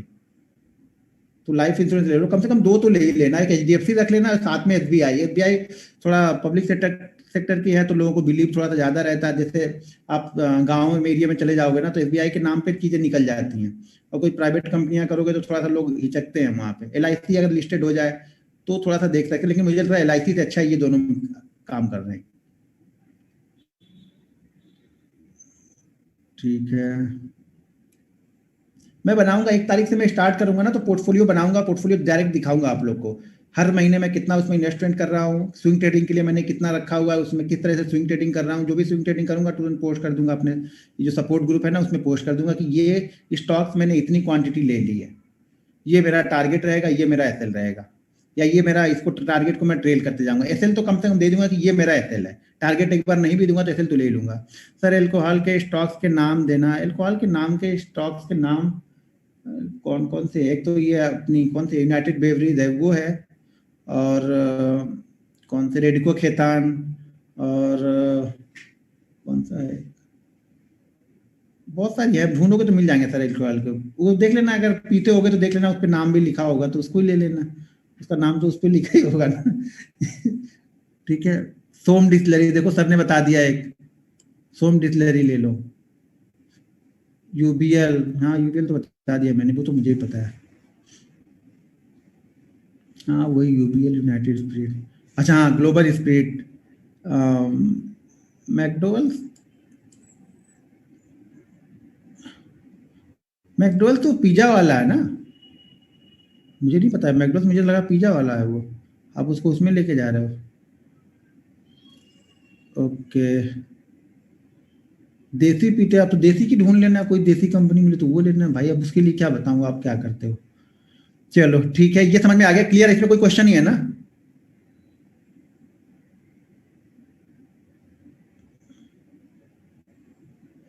अच्छा, एक सज्जन लोकल ट्रेन चलाकर ट्रेनिंग ले रहे, सर नंबर दे दो, मैं आपको आके उधर उसी में बैठ के आपको बता दूंगा, कहीं आना जाना होगा तो मेरा भी काम हो जाएगा, टिकट विकट लेना ना पड़े शायद, और आपके साथ बैठा भी रहूंगा और देख भी लूंगा कि कौन कौन सा बटन आप वहाँ पे क्या कर रहे हो, थोड़ा उसका भी अनुभव आ जाएगा। तिलक नगर इंडस्ट्रीज, हाँ वो भी है। अब उसका नाम शायद चेंज हो गया, पहले तिलक नगर था मेरे ख्याल से, नाम चेंज कर दिया उन्होंने। चलो फार्मा में देख सकते हो सर, तो फार्मा दवाइयाँ तो चलेंगी, डॉक्टर लाल पैथ एक ले लेना, टेस्ट करने के लिए जबरदस्ती लोग जाएंगे ही जाएंगे। लेकिन बड़ी भाग चुकी है कंपनियां, तो थोड़ा सा वेट कर लो करेक्शन का, नहीं होता है तो छोड़ दो, लेकिन थोड़ा सा वेट करो, आएंगे जरूर नीचे, थोड़ा बहुत तो नीचे आनी ही चाहिए, 10-12% तो घूम फिर के नीचे आएंगे ही आएंगे। मार्केट में जिस तरह से चल रहा है ना, एक बार मुझे ऐसा लगता है कि 500-600 पॉइंट का एक करेक्शन होना चाहिए मार्केट में। अब कहाँ से होगा वो डिसाइड करना बड़ा मुश्किल है, लेकिन एक बार होना चाहिए, होगा तो मजा आएगा, फिर नए ट्रेडर या नए इन्वेस्टर जो होंगे वो एंट्री करेंगे यहाँ पे। अब इसी वे में तो भाई अगर मुझे ही लगाना हो तो मैं वेट करूंगा इस वे में थोड़ा सा, या कुछ ऐसे स्टॉक ढूंढ ढूंढ के लगाऊंगा, जो इंडेक्स ट्रेडर होंगे वो तो बिल्कुल नहीं लगाएंगे। सब आप लॉन्ग टर्म इन्वेस्टमेंट जीरोधा से करते हो, जीरोधा या कोई, देखो एक सही बात बोलूँ तो मेरा लॉन्ग टर्म इन्वेस्टमेंट जो है वो आईसीआईसीआई डायरेक्ट में है, ज्यादातर 90% आईसीआईसीआई डायरेक्ट में ही है मेरा। स्विंग ट्रेडिंग मैं जीरोधा से करता हूँ, इंट्राडे ट्रेडिंग जीरोधा से कर लेता हूँ, लेकिन लॉन्ग टर्म ऑलरेडी मेरे बैंक से वो लिंक रहते हैं ना, तो कभी भी आपको जरूरत पड़ी तो आप तुरंत ही सेल कर सकते हो, उनको प्लेस कर सकते हो वहाँ पे, तो वो हो जाता है वहाँ पे। तो ज्यादातर मेरा वहाँ पे है। हाँ वो लोग चार्जेस थोड़ा ले लेते हैं, ध्यान रखना, लेकिन थोड़ी सेफ्टी बन जाती है। ये कार्बी वाला होने के बाद थोड़ा सा ऐसा नहीं कि सब भाग भाई नंबर 1 है, पहले नहीं था तो पहले से हमने तो 2010-11 से बनाया हुआ है, तो वहीं पे बना है, वहीं पे पड़ा हुआ है, वहीं पे डालते जाते हैं, वहीं पे करते रहते हैं। अब जो नया वाला स्टार्ट करूंगा वो जीरोधा में स्टार्ट कर रहा हूँ, जो 1 जनवरी से स्टार्ट करूंगा वो जीरोधा में रहेगा, और लंबा बनाऊंगा, छोटा मोटा नहीं बनाऊंगा, आप लोग के सामने सामने दिखेगा, और ग्रोथ उसकी कितनी हो रही है वो भी दिखेगा, लंबा पोर्टफोलियो बनाऊंगा।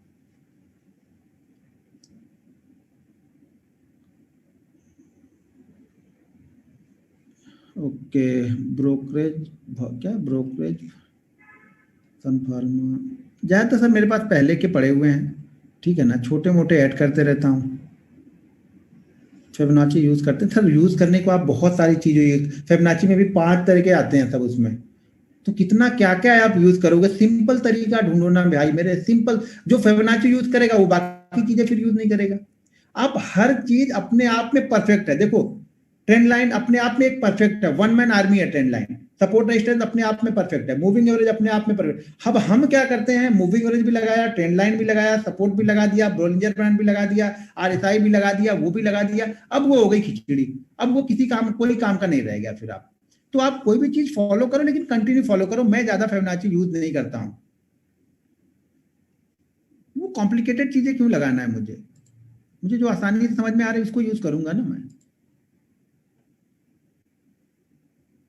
सन फार्मा भी ले सकते हैं, मूवमेंट ही नहीं कर रहा, पता नहीं क्यों, सब लग रहा है सन फार्मा को छोड़ के बाकी सबने मूवमेंट कर दी। एंट्री एक बार फिर से एंट्री देखो बताया, तो अभी देखो स्क्रीन शेयर कर रहा हूं तो आप लोग को, 1 मिनट, ये हो गया अपना,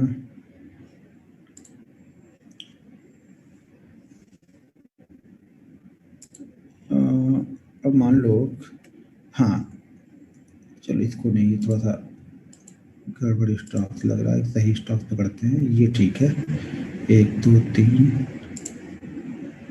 ये भी नहीं, इसको भी छोड़ो, ये भी नहीं, ये भी नहीं,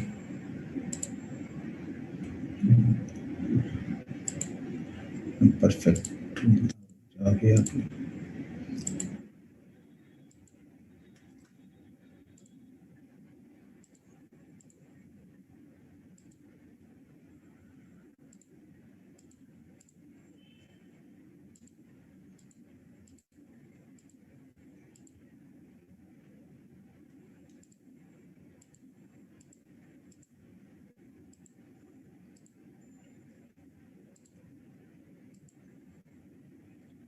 अब जैसे ये स्टॉक है, ठीक है, इस स्टॉक को देखो, यहाँ पे गया मूविंग एवरेज के पास, नीचे से ऊपर जा रहा, रेजिस्टेंस ले रहा है, यहाँ पे मूविंग एवरेज के पास में रेजिस्टेंस ले रहा, यहाँ पे फिर से हम यहाँ पे आए, यहाँ पे हमने रेजिस्टेंस लिया। अब इस रेजिस्टेंस में देखो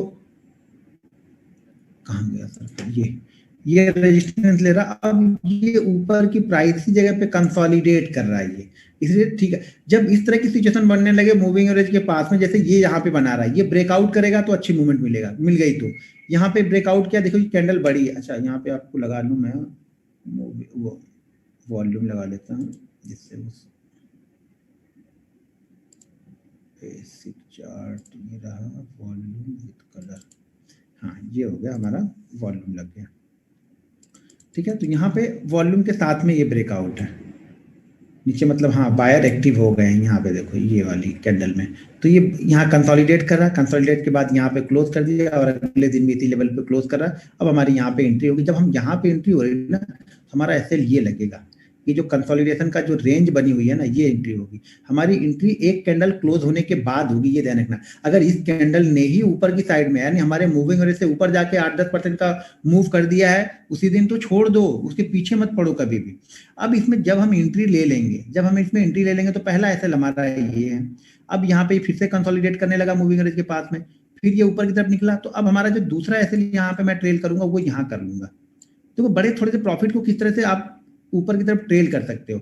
फिर ये निकला, फिर ये नीचे की तरफ आया, अब यहाँ से ऊपर निकला, अब हमारा एसएल ये हो गया। हमारी एंट्री ये कहाँ पे हुई है, यहाँ पे एंट्री होगी यहाँ पे 508 पे। अब हमारा एसएल ट्रेल होके आ गया 543 पे। ठीक है, अब यहाँ से फिर से ऊपर निकल के ये कंसोलिडेट करके फिर से ऊपर निकला, तो अब हमारा जो एसएल लगा दूंगा मैं यहाँ पे लगा लूंगा, अगर मैं स्विंग ट्रेडिंग के लिए कर रहा हूँ तो। क्योंकि मुझे यहाँ पे स्विंग ट्रेडिंग में अगर मेरा एसएल यहाँ पे मान लो 3-4% का एसएल है, तो मुझे 8%, 7-8% का प्रॉफिट मिल गया तो बहुत मिल गया। तो अब मैं ट्रेल करते हुए यहाँ पे चल रहा हूँ, जहाँ पे किस दिन मेरा एसएल कटेगा, अब यहाँ पे हो गया, फिर से ऊपर की तरफ गया, फिर इसने आके एक नया लो लगाया, पिछले लो को हमारे नहीं कट किया, तो हमारा यहाँ पे फिर से मैंने ऐसे यहाँ पे लगा लिया। अब ये इसी जगह पे ट्रेड कर रहा है, वापस इसे ट्रेड करके यहाँ पे आके निकला, तो हमारा ट्रेड कहीं ना कहीं यहाँ पे कट जाएगा। कहाँ की एंट्री हमारी हुई थी 515 पे, हमारी एग्जिट कहाँ पे हो जाएगी, यहाँ पे लगभग 602 पे हमारी एग्जिट यहाँ पे हमें मिल जाएगी। अब इसको लिए आपको 1 महीने रखना पड़े, 2 महीने रखना है, वो आपके ऊपर व्यू है कि आप किस तरह से हो सके। आपको फास्ट मूवमेंट नहीं मिल रही है, आपको लग रहा है कि ये स्लो मूवमेंट है, कुछ स्टॉक्स अच्छे मिल रहे हैं, तो क्या करेंगे हम यहाँ पे 70-80% का प्रॉफिट बुक कर लेंगे, 20% छोड़ेंगे, बाकी अगले स्टॉक्स में शिफ्ट हो जाएंगे। कि अगर हमें लग रहा है कि हाँ यहाँ पे मूवमेंट हमें ज्यादा अच्छी मिलेगी इससे, तो वो सब चीजें वो आपको प्रैक्टिस के ऊपर वो सब सारी चीजें डिपेंड करेंगी कि कैसे आप स्टॉक्स को सेलेक्ट करोगे, कैसे किसी स्टॉक्स में 5% लेके भी आप निकल जाओगे और किसी में 15% लेके भी नहीं निकलोगे। वो एक्सपीरियंस से आएगा, वो मेरे बताने से नहीं आएगा। नहीं तो बताने से आता तो देखो कितने दिनों से, 2 महीने से चिल्ला चिल्ला बोल रहा था कि 73 के ऊपर निकलेगा तो मूवमेंट आएगी, 73 के ऊपर निकलेगा मूवमेंट आएगी, एक ही दिन में घूम गया वो मैकडोवल्स यहाँ। तो एंट्री हमारी कहाँ पे हो रही है, जब उसके ऊपर क्लोज कर देगा। अब मान लो इस कंडीशन में स्टॉक्स है, ये कंसोलिडेट कर रहा है, ठीक है, अभी क्लोजिंग नहीं कर रहा, लेकिन स्टॉक्स निकला और एक ही दिन में मूवमेंट करके चला गया, ये 10% की मूवमेंट एक ही दिन में दे दिया, छोड़ दो इसको, इसको हम देखेंगे नहीं, खत्म हो गई कहानी इसकी, अब इसको हम नहीं देखेंगे। अब तो सही प्राइस पे भी मिलना चाहिए, ये नहीं कि हमने रिसर्च किया है, बैठे हैं, इंतजार कर रहे हैं, तो नहीं है, जब तक देगा नहीं तब तक मैं छोड़ूंगा उसको नहीं, तो ये नहीं होनी चाहिए कंडीशन आपकी। आपकी कंडीशन ये होगी कि हमारे कंडीशन में फुलफिल हो रहा तो मैं उसको लूंगा, नहीं तो मैं इंतजार करूंगा, देखूंगा, फिर से पैटर्न बनेगा तब।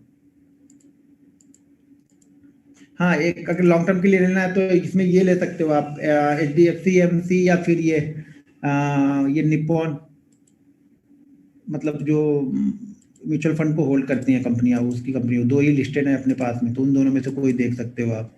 ये अच्छे से फॉलो कर रहा देखो, तो एंट्री हमें, अच्छा यहाँ पे देखो, इसमें यहाँ पे पहली बार आया, ये रहा दूसरी बार, फिर तीसरी बार, फिर यहाँ पे रुका, अब ये यहाँ पे क्लोज करेगा तब। ऐसा नहीं कि मूवी एवरेज के पास में है, एक ही बार में क्लोज कर दिया तो आपने जाके ले लिया, वहां पे ये रुकना चाहिए कई बार जाके, 2 बार 3 बार, जैसे बाकी ट्रेंड लाइन सपोर्ट रेजिस्टेंस में मैं देख रहा हूँ ना, वैसे मुझे यहाँ भी देखना है। मतलब स्टॉक्स परेशान हो गया, जब परेशान होके निकलेगा ना तभी भागेगा, मतलब जो इसके इन्वेस्टर हैं, जो भी ट्रेडर है, वो बिल्कुल परेशान हो गए, 2 बार 3 बार जब रुकता है ना, तब ये कंफर्म होने लगता है कि अब निकलेगा तो मूवमेंट बनेगी यहाँ पे। ये नहीं कि एक बार ऐसे निकल रहा है वन वे तो आप यहाँ पे घुस जा रहे हो, यहाँ पे हम नहीं घुस रहे, हम पीछे की मूवमेंट देख रहे हैं कि पीछे के 2 बार 3 बार इसने रजिस्टेंस वहां पे लिया है या नहीं लिया है, नहीं लिया है कोई कोई दिक्कत नहीं, लिया है तब हमें एक्सपेंटी बनानी, लेकिन तो इतनी बड़ी मूवमेंट हो गई कि छोड़ ही देंगे फिर। तो ये चीज में आपको ध्यान रखनी है, ये नहीं कि बस एक ही बार घुसा तो आपने घुस के ले लिया, यहाँ पे देखो ये रजिस्टेंस बना रहा है, लेकिन ये देखो एक ही दिन निकल गया, ये निकल गया तो क्या करेंगे, छोड़ देंगे, क्या कर सकते हैं इसमें, हम कुछ नहीं कर सकते हैं, जबरदस्ती करेंगे तो ये फंसेंगे, फिर अब यहाँ पे घुस जाएंगे तो फिर अब पैसा ब्लॉक हो जाएगा। और कभी भी 10, 12, 15% की जब मूवमेंट एक ही दिन में हो ना, तो वहां पे घुसने से बचना चाहिए, आपको पैसा लगाने से बचना चाहिए। भाई 10% के बाद कोई प्रॉफिट जिन्होंने नीचे पे लिया है उसको तो 10% का प्रॉफिट हो रहा है ना, वो लोग बुक करने के लिए आ गए तो फिर से स्टॉक उसी प्राइस पे आ जाएगा। ये स्टॉक देख लो यहाँ पे REC कंटिन्यू रेजिस्टेंस लेके चलता है। क्लियर हुआ ये?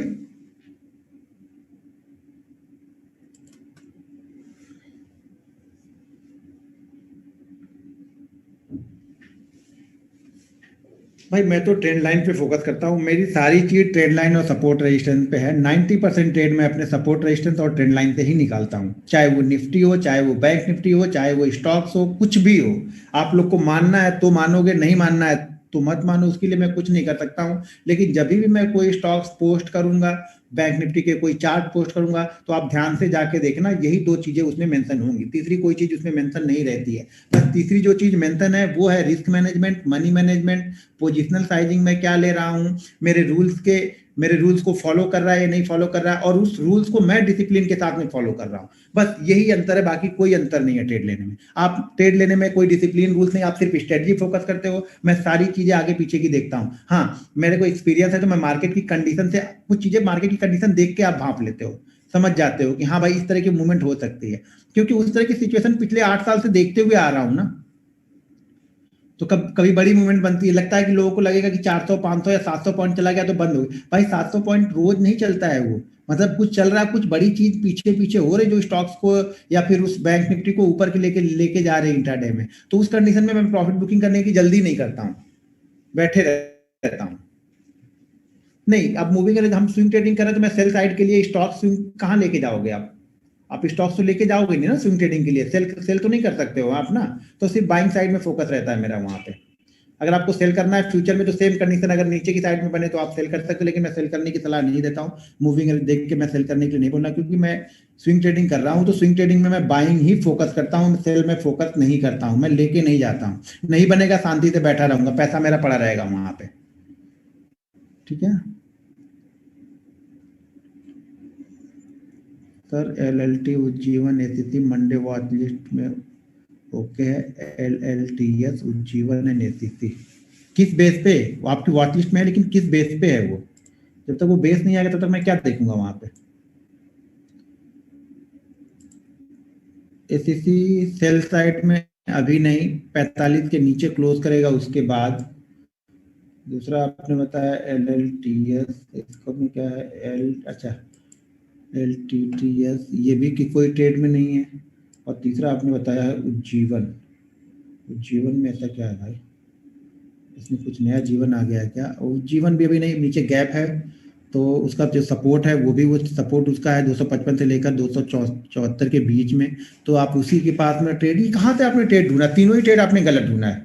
उज्जीवन, LTTS और ACC तीनों ही ट्रेड सर आपके गलत हैं वो इंट्राडे के लिए। अब मैं ये नहीं बोल रहा हूं कि वो इंट्राडे में कहीं जाएगा नहीं, या जिस तरह आप सोच नहीं रहे उस तरफ नहीं जाएगा, लेकिन कंडीशन, जो कंडीशन आपने क्या देखी है, मेरे ख्याल से तो किसी भी कंडीशन में ना सेल में है ना बाइंग में है तीनों स्टॉक। अब ऐसा नहीं है कि मैं नहीं बोल रहा हूँ कि नहीं है तो कहीं जाएगा नहीं, कहीं ना कहीं तो जाएगा ही जाएगा वो, लेकिन मेरे किसी भी कंडीशन में वो नहीं है, तो मैं उस स्टॉक को देखूंगा ही नहीं।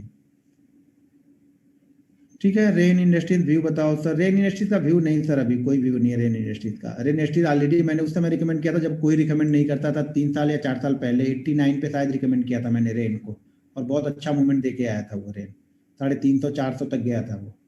और उसके बाद से सारे मीडिया हाउस, ये हाउस वो लोग करने लगे। अदानी अदानी ग्रीन को मैं तब रिकमेंड किया था जब कोई नहीं रिकमेंड करता था, अब तो सब अदानी ग्रीन में ही लगे रहते हैं। तो जब जहाँ पे सब लोग आ जाते हैं, भीड़ आने लगती है, वहां पे बायर सेलर दोनों एक्टिव हो जाते हैं, तो ज्यादा मूवमेंट नहीं मिलती है।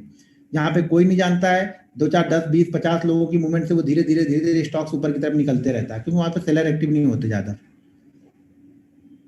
टाइटन बाई ट्रेंड क्रॉस किया, हाँ टाइटन देख सकते हैं।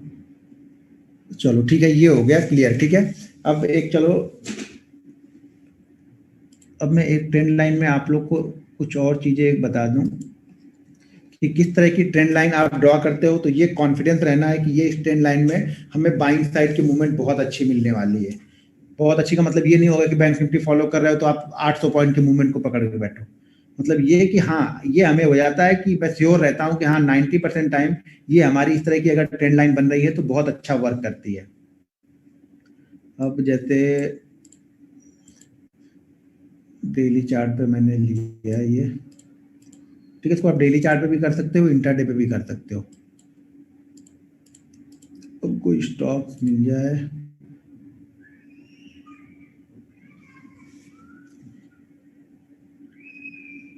ये फाइजर ही देख रहा था ना मैं, तो मूविंग एवरेज वाले में ग्रीन कैंडल बनी हुई थी शायद, यही था या कोई दूसरा स्टॉक था?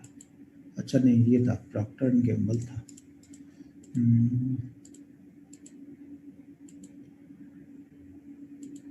अभी कोई स्टॉक, अच्छा हाँ ठीक है, रिलायंस इंडस्ट्रीज देखते हैं। ये देखो, मैंने इसके लिए एक वीडियो भी आज बनाई हुई है, कल पोस्ट करूँगा इसको, ठीक है। अब देखो, पहले मैं ये सब खत्म करता हूँ तब आपको समझ में आएगा। अब यहाँ पे ये चार्ट है, प्योर चार्ट है, यहाँ पे कुछ भी नहीं लगा हुआ है, ठीक है। ये प्योर चार्ट है। यहाँ पे इस चार्ट को जरा ध्यान से देखना, ऐसे चार्ट आप इंट्राडे में भी देख सकते हो, ट्रेंड लाइन, और डेली चार्ट में भी कहीं आपको दिखेगा तो ये समझना कि ये ज्यादातर 90% ऑफ द टाइम जब ब्रेक करते हैं तो बहुत अच्छा मूवमेंट करते हैं, इसलिए मैं बता रहा हूँ।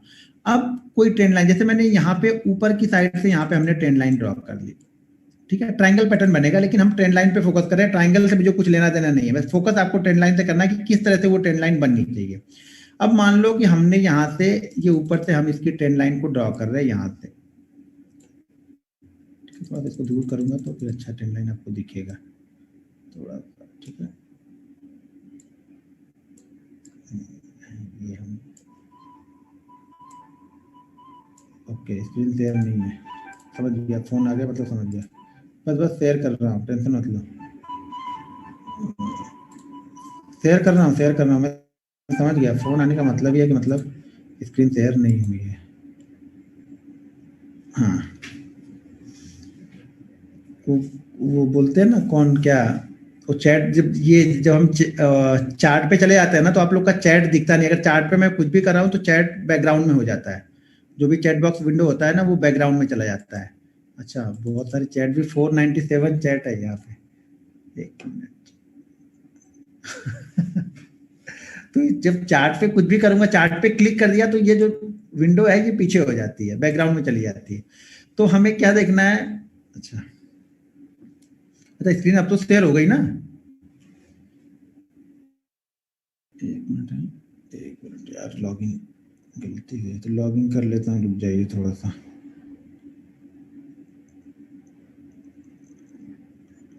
हाँ हाँ, दिख रही है तो, एक मिनट, हाँ ये ठीक है। तो क्या होगा ना, जब इस तरह की ट्रेंड लाइन हमें मिलती है, इस ध्यान देना, इस दो तरह की ट्रेंड लाइन की बात कर रहा हूँ, एक तो ये ऊपर की तरफ से आ रही, हम सिंगल भी ट्रेंड लाइन देखते ही हैं, इस तरह की भी ट्रेंड लाइन देखते हैं ना, यहाँ पे हमें ब्रेकआउट होता है तो हमें बाइंग करना ही है, ब्रेकआउट होता है तो ठीक है। लेकिन अगर इस ट्रेंड लाइन के साथ में ये ट्रेंड लाइन क्या बन रही है, जो पिछला हाई था, ठीक है, जो भी अगला हाई बना वो पिछले हाई से नीचे ही बना, फिर एक हाई बना, पिछले हाई से नीचे बना, वापस ये स्टॉक नीचे की तरफ चला गया। अब अगर ये यहाँ पे देखो, ये ऊपर की तरफ से क्या कर रहा है, हाई हमेशा नीचे की तरफ से जा रहा है, जो इसका लो है वो ऊपर की तरफ जा रहा है, जो लो है वो इसका ऊपर की तरफ निकलते हुए कंटिन्यू जा रहा है यहाँ पे। अब इसमें क्या हो रहा, एक ट्रेंड जो बन रहा है साइडवेज, जो शॉर्ट टर्म ट्रेंड है वो तो ट्रेंड डाउन है, लेकिन नीचे से स्टॉक्स क्या बता रहा है कि भाई मेरे अब जो सेलर थे ना वो सेलर कम हो रहे हैं और बायर यहाँ पे थोड़े थोड़े एक्टिव हो रहे हैं, जो कि इसको पिछले लो के नीचे आके क्लोज नहीं करने दे रहा है। तो हमेशा ये स्टॉक्स क्या हो गया, थोड़ा सा बुलिश हो गया स्टॉक, लेकिन अभी हमारे लिए बुलिश का मतलब ये नहीं कि हम यहाँ पे घुस जा रहे हैं स्टॉक्स में, हम यहाँ पे खरीद नहीं रहे, ये स्टॉक्स हमारी वॉच लिस्ट में आ जाएगा। क्यों वॉच लिस्ट में आ जाएगा, क्योंकि अब यहाँ पे ना, जैसे बोला ना कि स्प्रिंग दब गई है, कहीं ना कहीं भागेगी, तो हमें इसको कहीं ना कहीं भागने में नहीं देखना है, हमें फोकस इसको कहां पे करना है, इसको फोकस करना है हमें बाइंग साइड में, ठीक है, बाइंग साइड में फोकस करना। अब बाइंग साइड में फोकस क्यों करना है, कि मुझे ये लग रहा है कि ये लो से अब इसका जो पिछला लो है वो पिछले लो को ब्रेक करने के लिए तैयार नहीं। मैं ये नहीं बोल रहा हूँ कि पिछले लो को ब्रेक नहीं करेगा, शायद ये कल ही के सेशन में ब्रेक करे और 1800 आ जाए, लेकिन उस समय मेरा कुछ लगा तो नहीं है ना, मेरा पैसा नहीं गया है ना, तो हमें उसकी कोई दिक्कत नहीं। लेकिन मेरा व्यू ये है कि ये स्टॉक्स अगर यहाँ से 2002 2003 के ऊपर क्लोज करेगा तब यहाँ से 100 150 पॉइंट की मूवमेंट आपको बहुत अच्छी यहाँ पे मिलने वाली है। वो क्यों मिलेगी कि पहली बात ये ट्रेंड लाइन को हम ब्रेक कर रहे हैं। दूसरी चीज यहाँ पे हमने एक रेंज बना ली है। देखो जब एक्विलिब्रेशन होता है ना, मतलब जो कोई स्टॉक्स इकट्ठा करने लगते हैं लोग ना, तो वो इस तरह की रेंज बनाने लगता है। स्टॉक एक्युमुलेट हो रहा है यहाँ पे, ये रेंज बना रहा है। तो रेंज में लोग क्या कर रहे हैं, खरीद रहे हैं, खरीदते जा रहे हैं, खरीदते जा रहे हैं, खरीदते जा रहे हैं, खरीदते जा रहे हैं। यहाँ पे बायर एक्टिव है, ठीक है ना। हाँ, लेकिन बायर जो एक्टिव तो है बायर, लेकिन उस फोर्स के साथ में एक्टिव नहीं है, वो अभी खरीद खरीद के यहाँ पे रख रहा है। तो यहाँ पे क्या हो रहा है, लोग यहाँ पे स्टॉक्स को खरीद रहे हैं। मेरी देखो, मैं ये नहीं बोला कि यहाँ से नीचे नहीं गिरेगा, लेकिन इस तरह के अगर आप 10 स्टॉक सेलेक्ट करोगे तो ये गारंटी है कि 7 से 8 स्टॉक्स आपको बहुत अच्छा मूव देंगे ऊपर की साइड में, अगर इस तरह की कंडीशन बन रही है। तो ये स्टॉक्स अगर 2002-2003 के ऊपर क्लोज करेगा तब की बात कर रहा हूं। अगर यहाँ से नीचे गिर गया तो गिर जाने दो, क्या फर्क पड़ा हमें, हमें तो कोई फर्क नहीं पड़ा यहाँ पे। तो लेकिन अगर इसके ऊपर क्लोज करेगा तो ये स्विंग ट्रेडिंग के लिए हमारे पास बहुत अच्छा स्टॉक हो जाएगा। तो जब इस तरह की ट्रेंड लाइन बनती है कि ऊपर वाला जो हाई है वो लो बनाता है और नीचे वाला लो है वो हायर हाई बनाते हुए चला जाएगा, यानी हायर हाई नहीं, लोअर हाई बनाते हुए आ रहा है। मतलब जो एक हाई, जो इसका जो लो लगा था, अगला लो इस लो से हायर एंड पे बन रहा है, फिर अगला लो जो बना वो इससे हायर पे बन रहा है। तो ठीक है, तो इस तरह के स्टॉक जो नीचे से ऊपर जाते हैं और ये ऊपर से नीचे ट्रेंड लाइन आ रही है, अब बीच में जगह नहीं बची है। कहने का मतलब ये है कि अब जगह नहीं बची है, कहीं ना कहीं से जाना है। लेकिन मेरा व्यू, मैं बाइंग साइड के लिए देख रहा हूँ, सेल साइड के लिए जाएगा तो मैं सेल करके लेके तो जाऊंगा नहीं ना इस स्टॉक को। मैं जब अगले दिन यहाँ पे क्लोज कर देगा, मान लीजिए सेल करके इसने 1880 के नीचे क्लोज कर दिया, तो फिर अगले दिन मैं सेल साइड में इंट्राडे के लिए बैठ जाऊंगा, क्योंकि मैं पोजीशन तो ले नहीं सकता हूँ सेल साइड की। तो अगले दिन मैं इंट्राडे में सेल करने के लिए इसमें बैठ जाऊंगा। लेकिन अभी मेरा व्यू ये है कि अगर इसके ऊपर निकलेगा तो एक अच्छी मूवमेंट हमें यहाँ पे मिलेगी बाइंग साइड के लिए।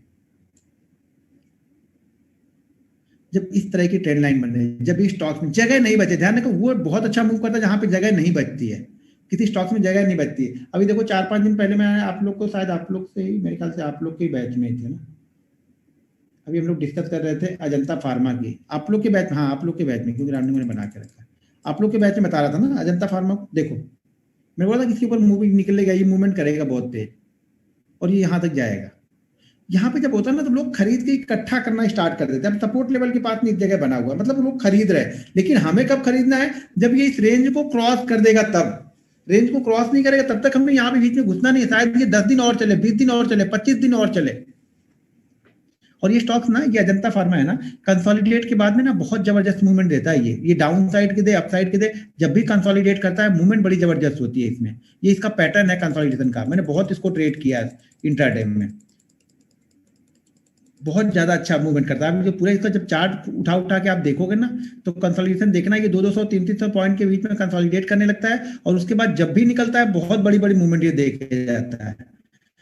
मैंने इसको शायद 18-19 में ट्रेड करता तो बहुत ट्रेड किया मैंने इसको, तो शॉर्ट साइड में बहुत पैसा इसमें बनाया था फ्यूचर में, उसमें फ्यूचर में भी था ये, दिखाता हूँ।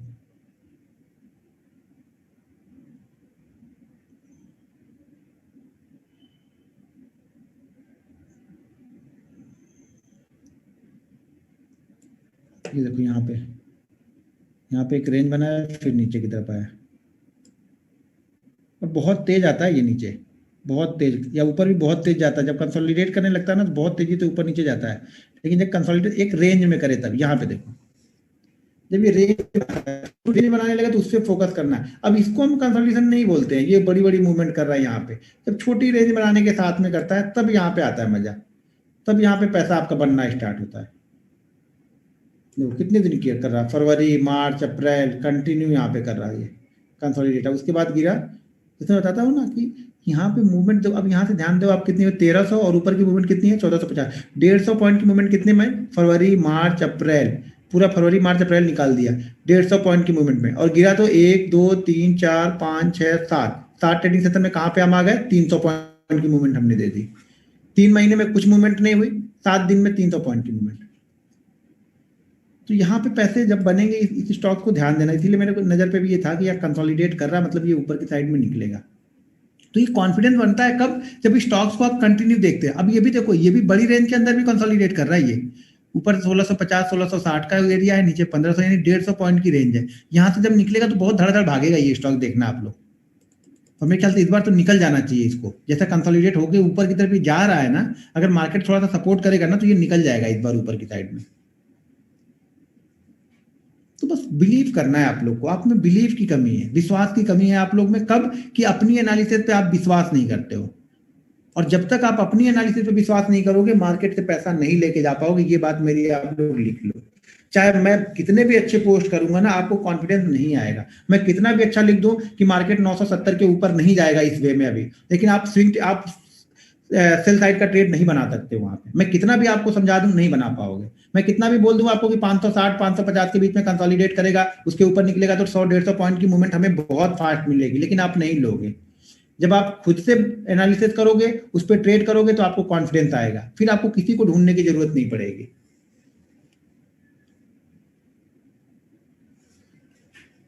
सर SIP करें या फिर जीरोधा में डायरेक्टली बाई करें? सर आपके ऊपर डिपेंड करता है, आप SIP भी कर सकते हो, डायरेक्टली भी बाई करो, कोई दिक्कत नहीं है। लेकिन बाइंग करके ना, जब ये सोच के कर रहे हो ना कि जैसे मैं कोई स्टॉक ले रहा हूँ, जैसे मैं इंश्योरेंस कंपनी ले रहा हूँ, तो मैंने ये सोच लिया है कि मैं इसको 15 साल तक इंश्योरेंस कंपनी को देख नहीं रहा हूँ, और अगले 4 साल तक मैं इसको बाइंग करूंगा। ये नहीं कि मैंने आज ही बाइंग कर लिया है, मैंने ये भी फोकस कर लिया है। देखो SBI लाइफ मेरे ख्याल से 2.5 3 साल हो गए लिस्टेड होके, ठीक है ना, और SBI भी लगभग लगभग हो गई दोनों, और तब से मैं बाइंग करते रहता हूँ, बाइंग करते रहता हूँ। इसको बाइंग करूंगा मैं 2024 2025 तक बाइंग करता रहूंगा सिर्फ। अभी जब भी मुझे मौका मिलेगा, जब भी इसमें कुछ डाउनफॉल आता है, मैं यहाँ पे बाइंग करूंगा। बाइंग उसके बाद मैं अगले 10 साल के लिए इसको छोड़ूंगा, तब ये मुझे पैसा लेके आएंगे। अभी तो मैं इसको इकट्ठा कर रहा हूँ, धीरे धीरे खींच रहा हूँ। अभी एक ही बार में नहीं लेना है मुझे इसको, और ये एवरेजिंग नहीं है, ये मेरा व्यू है कि मैं इसको 3 साल तक बाइंग करूंगा, फिर अगले 10 साल छोड़ूंगा। ये नहीं कि मैंने आज खरीद लिया 10 साल छोड़ी, आज खरीद लिया आपने और फिर कल से आप ट्रैक करने लगते हो, यार ये 10 पर चला नहीं अभी तक आज, फिर परसों खोल के देखा नहीं यार ये तो चल ही नहीं रहा है। इससे अच्छा तो मैंने SBI लिया, और SBI देखो 250 से 280 चला गया, और मैंने ले लिया है कोटक, और कोटक तो साला ऊपर से 20 रुपए नीचे आ गया है। तो आप क्या करोगे, इसको बेच के फिर कोटक लेने जाओगे। जब SBI लेने जाओगे तो SBI रुक जाएगा, अभी कोटक भागना स्टार्ट करेगा यहाँ से। तो ना आपको यहाँ से पैसे बनाने देगा, ना वहां से पैसे बनाने देगा। देखो जब जब हम डेट वो पोजिशनल ट्रेडिंग करते हैं ना, तो कई दिन क्या होता है ना, कई बार क्या होता है ना, स्टॉक 2 2 महीने 3 3 महीने तक खड़ा रहता है, या 20 रुपए 25 रुपए 50 रुपए, या फिर 10% 12% की मूवमेंट के अंदर में ऊपर नीचे करता रहता है। सडनली क्या होगा, एक कुछ ऐसी न्यूज आएगी, कुछ ऐसा कुछ कोई भी व्यू आएगा, वो सडनली फिर क्या होगा, 4 5 दिन में 30 40% ऊपर चला जाएगा, फिर वो जाके फिर कंसोलिडेट करने में बैठ जाएगा। देखो मैंने पहले बताया, स्टॉक्स या मार्केट सिर्फ ट्रेंडिंग में 25 से 30 दिन ही होते हैं, 25 से 30 दिन ट्रेंडिंग में होते हैं, बाकी 175 दिन ऐसे ही चलते रहता है मार्केट। पूरा पूरे चार्ट को आप खोल के देखना, इसी तरह से मूवमेंट बनती है। यहाँ पे सिर्फ 30% डे ऐसे होते हैं जहां पे स्टॉक्स में मूवमेंटम होती है, बाकी तो कंसोलिडेशन में ही निकल जाता है सारा टाइम इनका। तो जब भी हम लॉन्ग टर्म के लिए थे, तो हर दिन खोल खोल के मत देखो कि 10% भागा कि नहीं भागा, फलाने भागा, ढिमाके नहीं भागा, मेरा भागा उसका नहीं भागा, तो पैसा नहीं बनेगा यहाँ पे। आप विश्वास करके ग्रोथ कंपनियों में डाल दो कि अगले 10 साल तक इस कंपनियों के बहुत अच्छा व्यू है, हम इसको यूज कर रहे हैं, अगला भी इसको यूज करेगा। इस तरह से सोचो, ग्रोथ स्टोरी पे फोकस करो, अगले 10 12 साल के लिए स्टॉक्स में खरीद के डाल दो, और कम से कम 2 साल तक, अगर आपका व्यू 10 साल तक है, कम से कम 2 साल तक बाइंग के बारे में सोचना कि मैंने इस महीने में भी ले लिया 10 स्टॉक्स, अगले महीने में भी 10 लूंगा, फिर अगले महीने में 10 लूंगा, इस तरह से सोच के चलना। तो आपका ज्यादा अच्छा रिजल्ट होगा, बहुत सारे आपके पास हो भी जाएंगे, और बहुत सारे एवरेजिंग भी हो जाएगी वो। ठीक है, तो चलो ठीक है, आज ये 2 चीजें मैंने आप लोग को बता दी, कल फिर से कुछ और चीजें बताऊंगा। सर RBL बैंक तो सर मैंने भी रखा, डिविडेंड नहीं देना है तो यूज इफेक्ट बैंक निफ्टी में। डिविडेंड मतलब समझा नहीं, RBL बैंक ने डिविडेंड दिया ऐसा बोल रहे हो क्या? नहीं समझा सर, मैं आपको क्वेश्चन नहीं। सर कल SBI कार्ड ट्रेड करने का रीजन, SBI कार्ड में सर ब्रेकआउट हुआ था सर, इसलिए मैंने दिया था उसको। बैंक निफ्टी में हायर हाई लोअर हाई पे कैसे, इसी तरीके से जैसे मैंने यहाँ बताया वो उसी तरह से वहां भी बना। वो ट्रेंड लाइन जो मैं पोस्ट कर रहा था, उस ट्रेंड लाइन में क्या बना था, ट्रेंड लाइन में आपने ध्यान से देखा, जो परसों मैंने ट्रेंड लाइन पोस्ट कर रहा था, कल ही पोस्ट कर रहा था ना, कल भी पोस्ट किया था, परसों भी पोस्ट किया था, उस ट्रेंड लाइन में भी तो सेम सिचुएशन मैंने बताई जो अभी मैंने आपको बताई है, वही ट्रेंड लाइन तो वहां पे मैं पोस्ट कर रहा था, और उसने उस ट्रेंड लाइन को ब्रेक किया। वहां से देखो तो मेरे ख्याल से 740 की वो थी, 940, यानी 200 पॉइंट की मूवमेंट आपको मिली तुरंत ही, 15 मिनट के अंदर, 15 से 20 मिनट के अंदर में मिली थी वो मूवमेंट। ठीक है, अब ये हैंग होना स्टार्ट हो गया फिर से, जून वाले ना।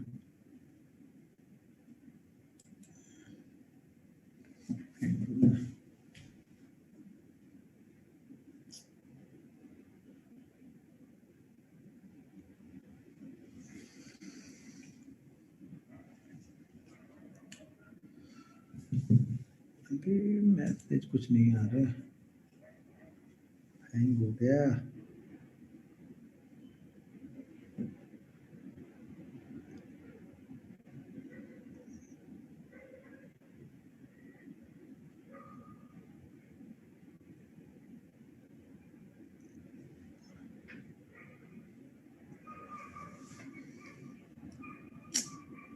सर मॉर्निंग आवर में मोमेंटम स्टॉक 2 सेशन में बैंक निफ्टी ऑप्शन में कर सकते हैं क्या? मॉर्निंग आवर में मोमेंटम स्टॉक पे सेकंड सेशन में बैंक निफ्टी ऑप्शन में कर सकते हैं सर? ये आपको देखना पड़ेगा क्या आप ढूंढ रहे हो उसमें।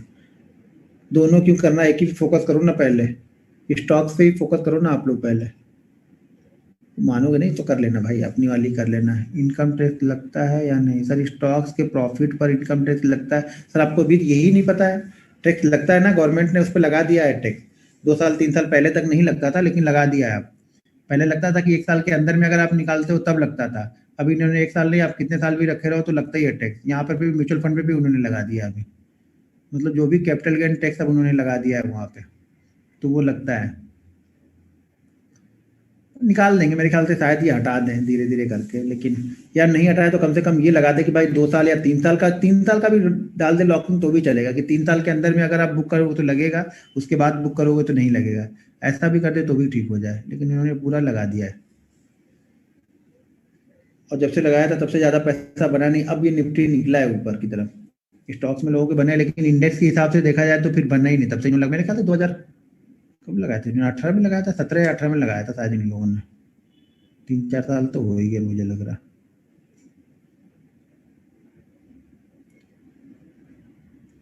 ये हैंग हो जा रहा है यहाँ पे।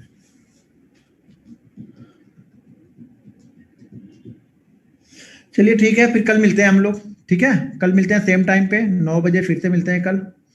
तो कल कुछ और चीज़ें बताऊंगा आप लोग को। प्रैक्टिस आपको करनी है, नहीं करोगे तो आपके सामने आएगा, करोगे तो उसका रिजल्ट भी आपके सामने आएगा। दोनों ही चीज़ें आपके सामने ही आने वाली हैं। तो आप लोग प्रैक्टिस करोगे तो अच्छी बात है, नहीं तो बहुत सारे ग्रुप बना लो। 800 लोग 700 लोग हैं तो कम से कम 700 लोगों में 50 ग्रुप तो बन ही सकते हैं। तो 50 ग्रुप बना लो आप लोग, एक दूसरे से कनेक्ट हो जाओ। उसमें एक बंदा चार्ट पोस्ट करेगा, बाकी 20 उसको आराम से, उनको लगेगा बस अब मिल गया है। तो पैसा तुम्हारा नहीं बनेगा, उस एक बंदे का बनेगा, कि उस एक बंदे को कॉन्फिडेंस भी आएगा, और 20 लोग आप लोग और उसको कॉन्फिडेंस दोगे तो वो और अच्छा करेगा, वो उस पर ट्रेड ले लेगा। आप लोग कभी जीवन में ट्रेड नहीं ले पाओगे उस पर। तो खुद से करना। जितने भी, मैं बार बार बोलता हूं कि ग्रुप कम करना है, उतने ही ग्रुप और बनते जाते हैं यहाँ पे। तो ग्रुप जितने भी, कम से कम ग्रुप में रहोगे या नहीं रहोगे तो भी चलेगा। ग्रुप से लेना देना क्या है? मेरे को एक बात बताओ कि आप पिछले 3 साल या 4 साल से किसी ग्रुप से जुड़े नहीं हो, और अगर जुड़े हो तो पैसा बनाया है तो ठीक है, जुड़े रहो भाई। नहीं तो मेरा भी, किसी का भी ग्रुप हो, देखो ग्रुप आपका तभी काम आएगा जब आप अपनी एनालिसिस कर रहे हो। अपनी एनालिसिस कर रहे हो, किसी ने पोस्ट किया तो ये हो सकता है कि सारे हमारी नजर उसी स्टॉक्स पे ना हो। अब जैसे इतने सारे लोग हैं तो बहुत सारे लोग मुझे व्हाट्सएप पे भेज देते हैं, कभी कभी कोई चार्ट आता है व्हाट्सएप पे, तो शायद मेरी नजर वहां पे नहीं होती, तो मेरी नजर वहां पे पहुंच जाती है। ये काम वो जरूर करता है वो चार्ट। लेकिन ऐसा नहीं कि आपने भेज दिया तो मैं उस पर दे दूंगा, आंख बंद करके उस पर दे दूंगा, नहीं, उसको देखूंगा चार्ट पे कि क्या बन रहा है यहाँ पे। कल छुट्टी नहीं है सर, कल संडे को रहेगा। ठीक है,